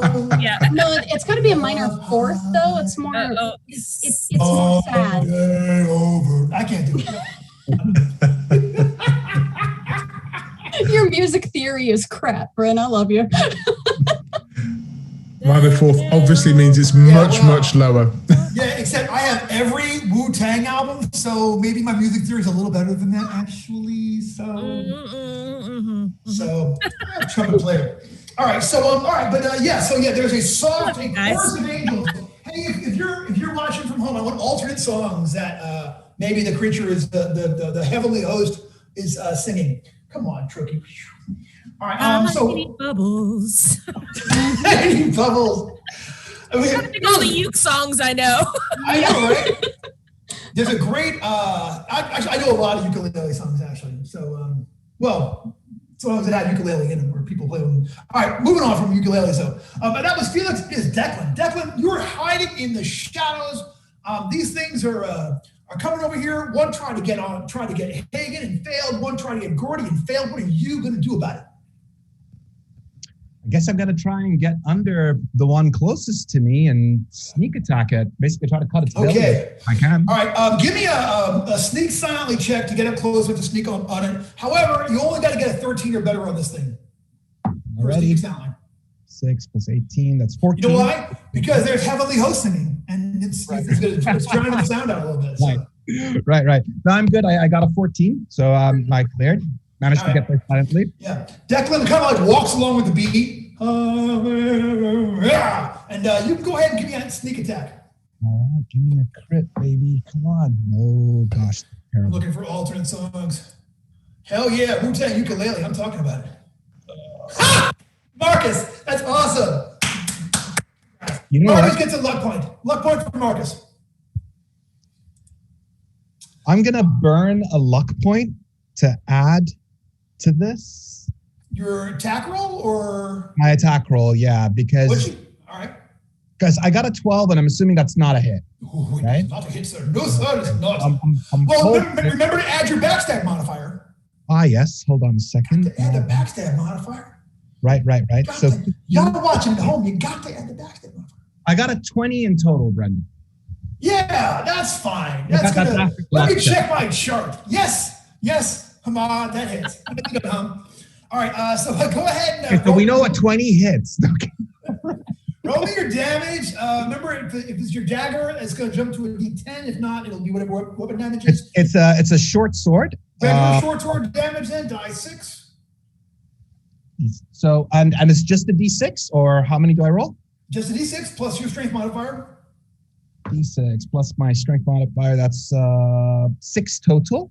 Okay, so that's a hit, and then it's also an automatic crit. So go ahead and roll your crit die. I'm sorry, I lied. I saw the +2. It's not a strength modifier. It's just a 4. Just a 4. Just 4. That's fine. I got you. Appreciate you telling me. So and then go ahead and what's your luck at right now? What's your luck down to? 9. All right. So then you just make me your critical check. It's an automatic critical, but you'll of course add no luck modifier to it because your luck modifier is down to 9. Got it. My crit D16. All right, I'm on it. Here we go. Give me something good. 9. 9. This is a weird one. Foe stumbles over limb falling from. So I'm going to say that, yeah, you kind of stab it and to try to get away from you, kind of like rolls over on its back. You can take a free shot of it. You get it's not a backstab, but you get +4 to hit, and it'll be prone this round. So anybody else trying to hit is going to get +4 to hit him. So go ahead and give me one more attack roll if you want to take a free shot on him. What are you doing, Gato? Will a 15 hit? Yes, it will. So we've narrowed it down. 15. 15. Okay, we're getting there. Yeah, give me damage. Nice, Trunky, come here and I'll hit you. 2 points of damage. There you go. All right, that's cool. And Ed is prone this round, and we'll have to stand up on this next round. That actually drops it down to where it was when you voted about his strength modifier. So nicely done. All right, so that's awesome. Hey, man, it's time for Hagen the Horrible. Do something, just, something violent. I'm just going to go charging in with Warhammer and. Are you going to go after the one that yeah, the one that Declan's doing damage to? I'm just going to. Are the rules right for fumbles? You know when you roll 3 dice. Is there a DCC rule? No. I got 3 ones. I fumbled my D, and I fumbled both of my attacks. Yeah, what's your Awesome. For you. I don't want you to do multiple. It's a D20, a D14, and a D6, and they all came at once. So, what's your normal fumble? Let's try the island. That's a good point. 1 second. No, warriors do. Yeah, dwarf can't spend luck to not get this. I am half plate also, which is a D16 fumble. So instead of a D16, go ahead and roll me a D20, and anything off the chart, I'm just going to be super creative. Uh-oh. It's a 14. Sure. Ooh. I think, 14. So you go over there, it falling over, you kind of stumble over its face. You fall on your back. You land upside down, flailing about, unable to right yourself. You have to fight from a prone position for the next round before you can recover your balance and rise. So next round, you got to fight from prone, and we'll just see how that works out. And the round after that, you can stand up. Maybe you can still hold your shield over you while you turtle. Yeah, I can see him. He still has it. He's just on his back. So that could have gone better. Well, the monster's on it. The monster's prone. He's prone. It's getting down and dirty. I know, right?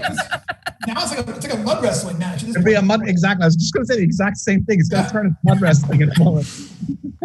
Wow. No leech alive can defeat a greased dwarf. Get him. All right, so Mako, there's a lot of things happening here, but I need some magic involved in this. What are you going to do? Your turn. Do it, man. Give it to him. I think I'm going to grab the 6-shooter now. All right, so it's time for some magic missiles. Okay, I'm burning a point of agility and other stamina. I start sweating blood profusely, remembering, the great wizards of our time.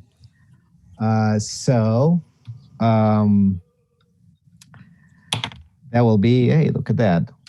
15 plus 8. So 23. Yeah. That's fantastic. That's a great roll. On a 23, that is going to get you the following result. You were to throw 1d4 plus 2 missiles that will do damage equal to a die 6 plus caster level each, and you can aim them at separate targets. So roll me a d4 plus 2. Oh, just a 1. So that'll be 3 missiles. 3 missiles, and they're going to do a die 6 plus level each. So are you going to send all 3 at one guy, or? Yeah, I'm sending them all three to the wounded one. All three of the wounded ones. So and you're 4th level, so roll 3 die 6 plus 12. It's plus the caster level. Okay, yeah. Not very good roll. So total of 5, 6 plus 12. You said 18 points. Okay, it is still up, but like you pound on it, but it is still kicking around, but is definitely injured just in time for Gordy to do something awesome. So Gordy, you're actually facing the other one. So, but you could, if you could attack the wounded one if you want to, but you were in melee with the first one, and if you do, it's going to get a free shot on you as you move across to the wounded guy. By the way, sorry, can I, as a move action or whatever it's called, I mean, as my movement, can I try to bring Hagen up, like lift him up? No, you can move, but it would be an attack action to lift Hagen up. A complete action. Okay, fair enough. Thanks for the thought, though, Nacho. That was nice. Just hate you seeing like that. I really appreciate you guys rolling so crappily to make me feel better. I really appreciate it. I feel the love, you guys. I feel it. Hey, I on the other hand, feel like we're gonna die. We'll see how it goes because the fight is we're just starting to get hot. So y'all, that is going to be a top of the order. And Gordy, like I described, you are facing the other one, the uninjured one. What are you going to do? I'm gonna hit it again. Actually, can I move away from it and go to the other one and work on the wounded one? You absolutely can, but it's going to get a free shot on you as you go away. Oh, okay. Well, then I will stay on this one and I will roll to attack with my spear. That is a 19 plus 3 plus 2, 5, 24. 24. That is going to big ol' hit. So give me some damage. I rolled a 3 on my deed die. So you roll your weapon damage plus 3 plus your strength mod. Okay.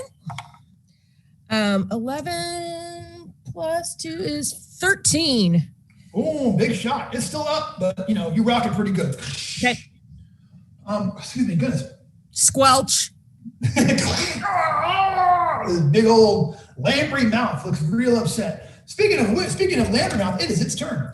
So here it comes at you. So you try to bite Gordy. I am going to get another 16. I didn't miss you?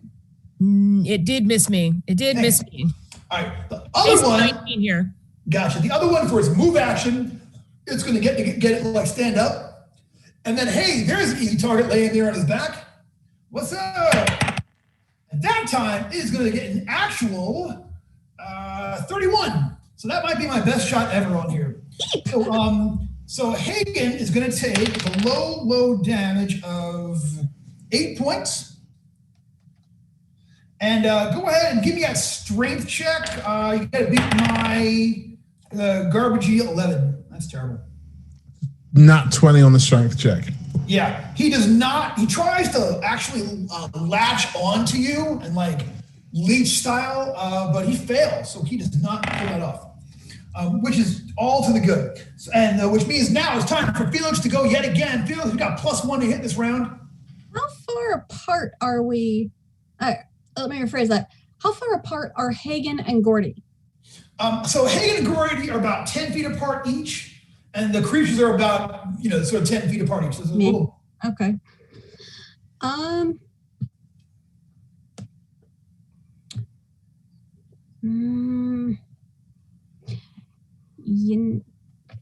Actually, how do you feel about my attempting blessing again while already under the effects of it? Okay. Totally fine, yeah. Some judges have hangups, so I like to make sure. You know what? They don't like a higher result it won't stack, for lack of a better term. A higher result will subsume the lower result. Right. That will definitely do what I was trying to do. All right, cool. So 3. I will spend 1 point of luck to bump it to a 24, and that will hit everyone within 10 feet of me. And it will be D3 plus cleric level. So everybody's going to get +7 to pretty much all of their rolls for a turn. But it doesn't apply to our AC, just our saves, our attacks, our damage, and everything. Under effect 24. Just attacks and damage? No, attack, damage, saving throws, skill checks, spell checks, D3 plus cleric level, so 4 plus I rolled a 3. And that'll definitely work for grapple checks as well if I do score under the grapple on somebody. Gosh knows it's coming at some point. All right. It doesn't affect your rolls, Bren. Gotcha. All righty. So now that's awesome. That the love has been spread, and then it is Declan. So we're in regular attack mode now. But boy, you feel the power. Well, I'm still underneath. That music strikes up. I'm gonna try and let it open basically from underneath, right? Get the wounded one. Yep. So no benefits from the little blessing there. Yeah, you're +7 on hit and damage. Uh-huh. A plus how much on hit and damage? 7. Wow. 7. Yeah. Wow. Power of Aristemus. You actually hear Aristemus whispering strategy in your ear. You were holding the sword way back. Move up forward, choke up, bend your elbow, now swing. It's like, whoa, what the hell? I like this. You may have found a new believer. Four believers. Hold on. Wait. So 15. 7, 24. I'm kind of in the 24s. Roll me the dang damage. Roll me the dang damage. You know you got it. Now here's the question. Am I still sneak attacking? No. It knows you're there. But you are going to add +7 to your damage, whatever you get. I am like. Okay. Well, let's go. Man can't math. Sorry, 13. That does it. So with Aristemus speaking in your ear, you're like, oh, we mean right here between the segments under its neck? Wah! A gout of blood comes out of this thing, and it flops over dead. Kaboosh! So the other one is the other one is still up, but this one is so there's one up, one down at this point. All right, so did he kill it? Did he kill it? Yeah. He killed it one. Yeah, there's one left. Is it the one that's on Hagen? The one that was on Hagen is now dead. The one that's on Gordy has been wounded. Gordy walloped it, but is still up and fighting. Okay. It's like we kind of all piled up on the one that Declan is. Focus him down, man. Focus him down. Exactly. Sound strategy. I like it. Yep. It's the way it should be.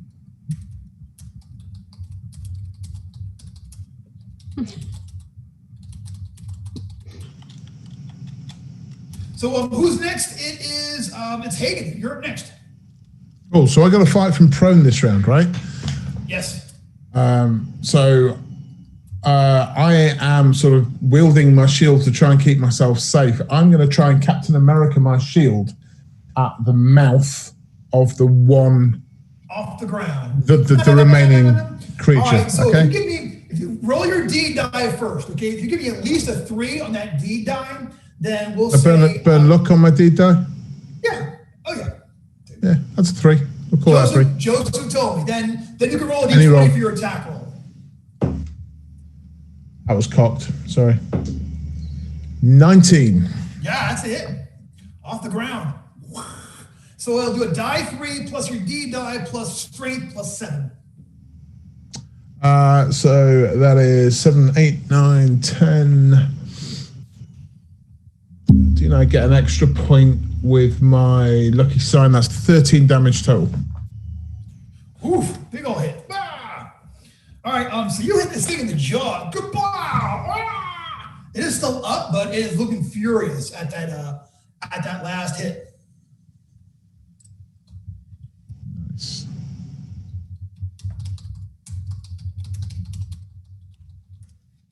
All right, so yeah, that is going to definitely, it's a good point. It's a very good point. All right, listen, if you're watching, I'm not even sure who's still on, but if you guys are still watching from at home, everyone gets to do the funnels.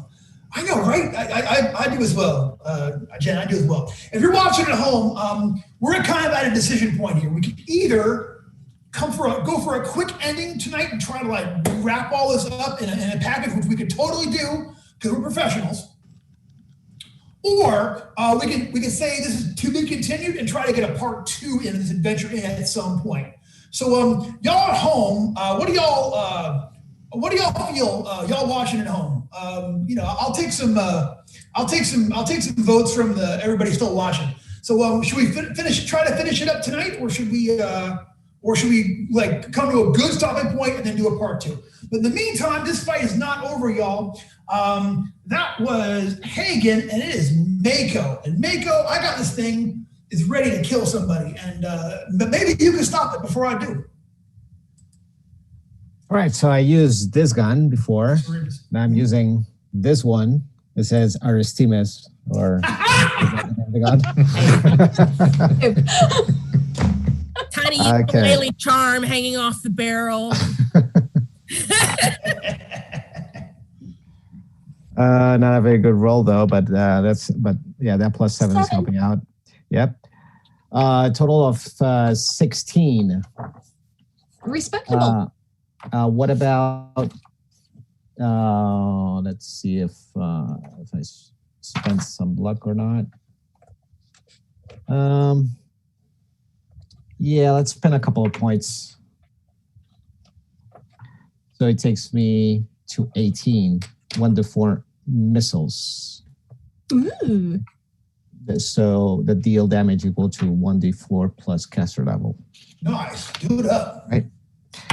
I'll be again a single missile. What the hell is wrong? Okay, but that's 8 points of damage. How much? 8? 8, yeah, 8 total. You know what? That does it. Oh, really? All right. Sends that last one. Nice. Hits this thing. It actually had 7 hit points left, so that was great. So well played, spent of luck. So this thing kind of like, rears up one last time, and then is going to fall over and collapse in on itself, and is going to pass from this earth, no longer to be heard from. So nice job, everybody. These two creatures. That's lunch sorted. Little song. Who doesn't like some space lamprey? I know, escargot style. Better than fluorescent lights. Yeah, there's not a whole lot of food on this thing, so you're thinking, sure. We could spend some time and slaughter these things, and eat, and literally your first ever meal will be space leech, since appetizing. Oh no. I think we could hedge our bets elsewhere.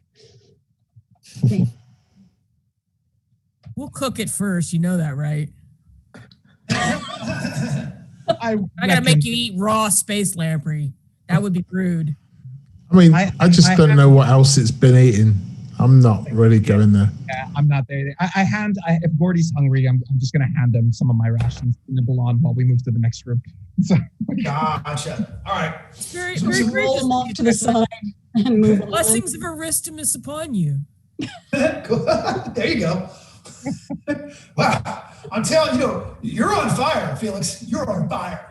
No. This congregation is just multiplying. You know what I mean? Like, worshipers are getting added. People are psyched. You know what I'm saying? It's the result of great sacrifice. Sure. All you need now is a ukulele mass, like a Sunday ukulele mass. Cry holy. Yes. We're just going to end up being a really bad Moana cover by the end of the show. I want to give it some edge. Throw a ska beat in there. It should be all right. I just want to see Felix stand up and do the ukulele solo with it glowing with the holy light of Aristimus doing shiny. You guys remember that song by the Mighty Mighty Boss Stones? The impression that I get, never had to knock on, but I know someone. Yeah, that song popping into my head every time. The syncopation, yeah. That's a killer. Yeah, I saw them one time in Atlanta at the Scamageddon show they used to have every couple of months at the Masquerade. Those are the days. Remember live music? Live music. Remember meeting people in public? Meeting people in public. And seeing their faces and enjoying seeing their faces. Yeah. I enjoy seeing y'all's faces here. This is why I'm gonna say right now. So I think we are gonna go ahead and do a part 2 of this adventure, and we'll go ahead and this is actually, we're almost to a very good stopping point today. So give me 1 second.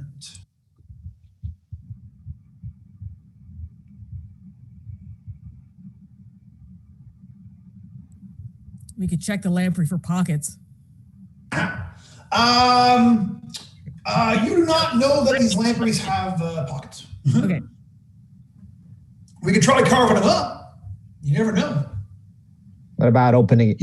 You can search the cavities that opened up in them. I mean, you enjoy sticking your hands into weird places, right? You've already set the precedence for this. So didn't really enjoy that. I don't know if you noticed the whole poison thing. Like my arm is still kind of black. I don't know if you noticed that. It wasn't the best outcome. So actually, it was a fantastic outcome. We have a cleric with us, and I am blessed. I am literally blessed. Literally. Speaking of which, I keep hearing ukulele music though. Is that supposed to One turn, Brent.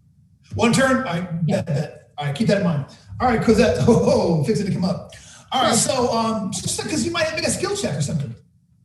Right. I didn't know if it was going to end at the end of the combat or not. You got a whole turn on that. Okay. This ain't the Vampire of the Masquerade. We'll keep rolling with that. Nice. All right. So the ukulele music that's supposed to happen. That's a good thing, right? Rippling cool water. Yeah. It's a choral backup. They're meant to be background. Yeah.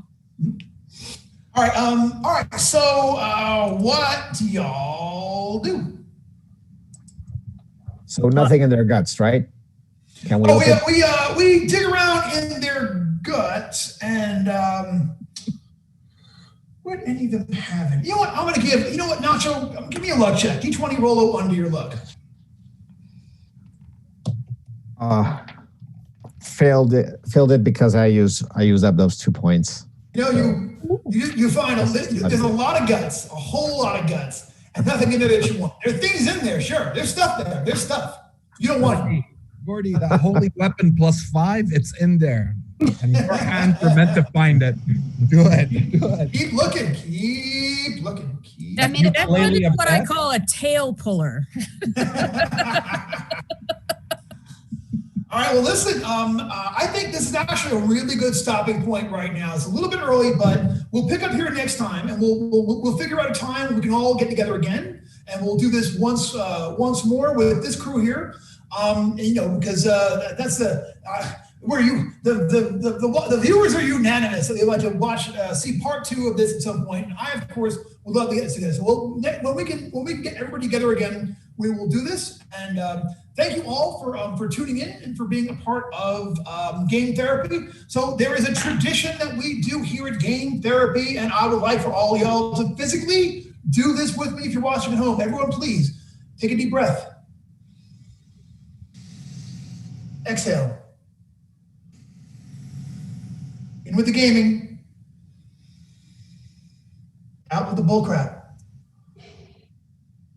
In with the gaming. Out with the bullcrap.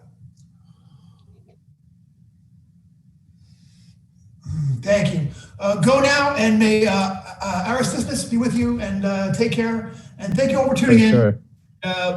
Blessed be, and we will see y'all next time on Game Therapy 1000 Insane Worlds. Love you. Thank you for watching. Thank you. Thank you guys. See ya.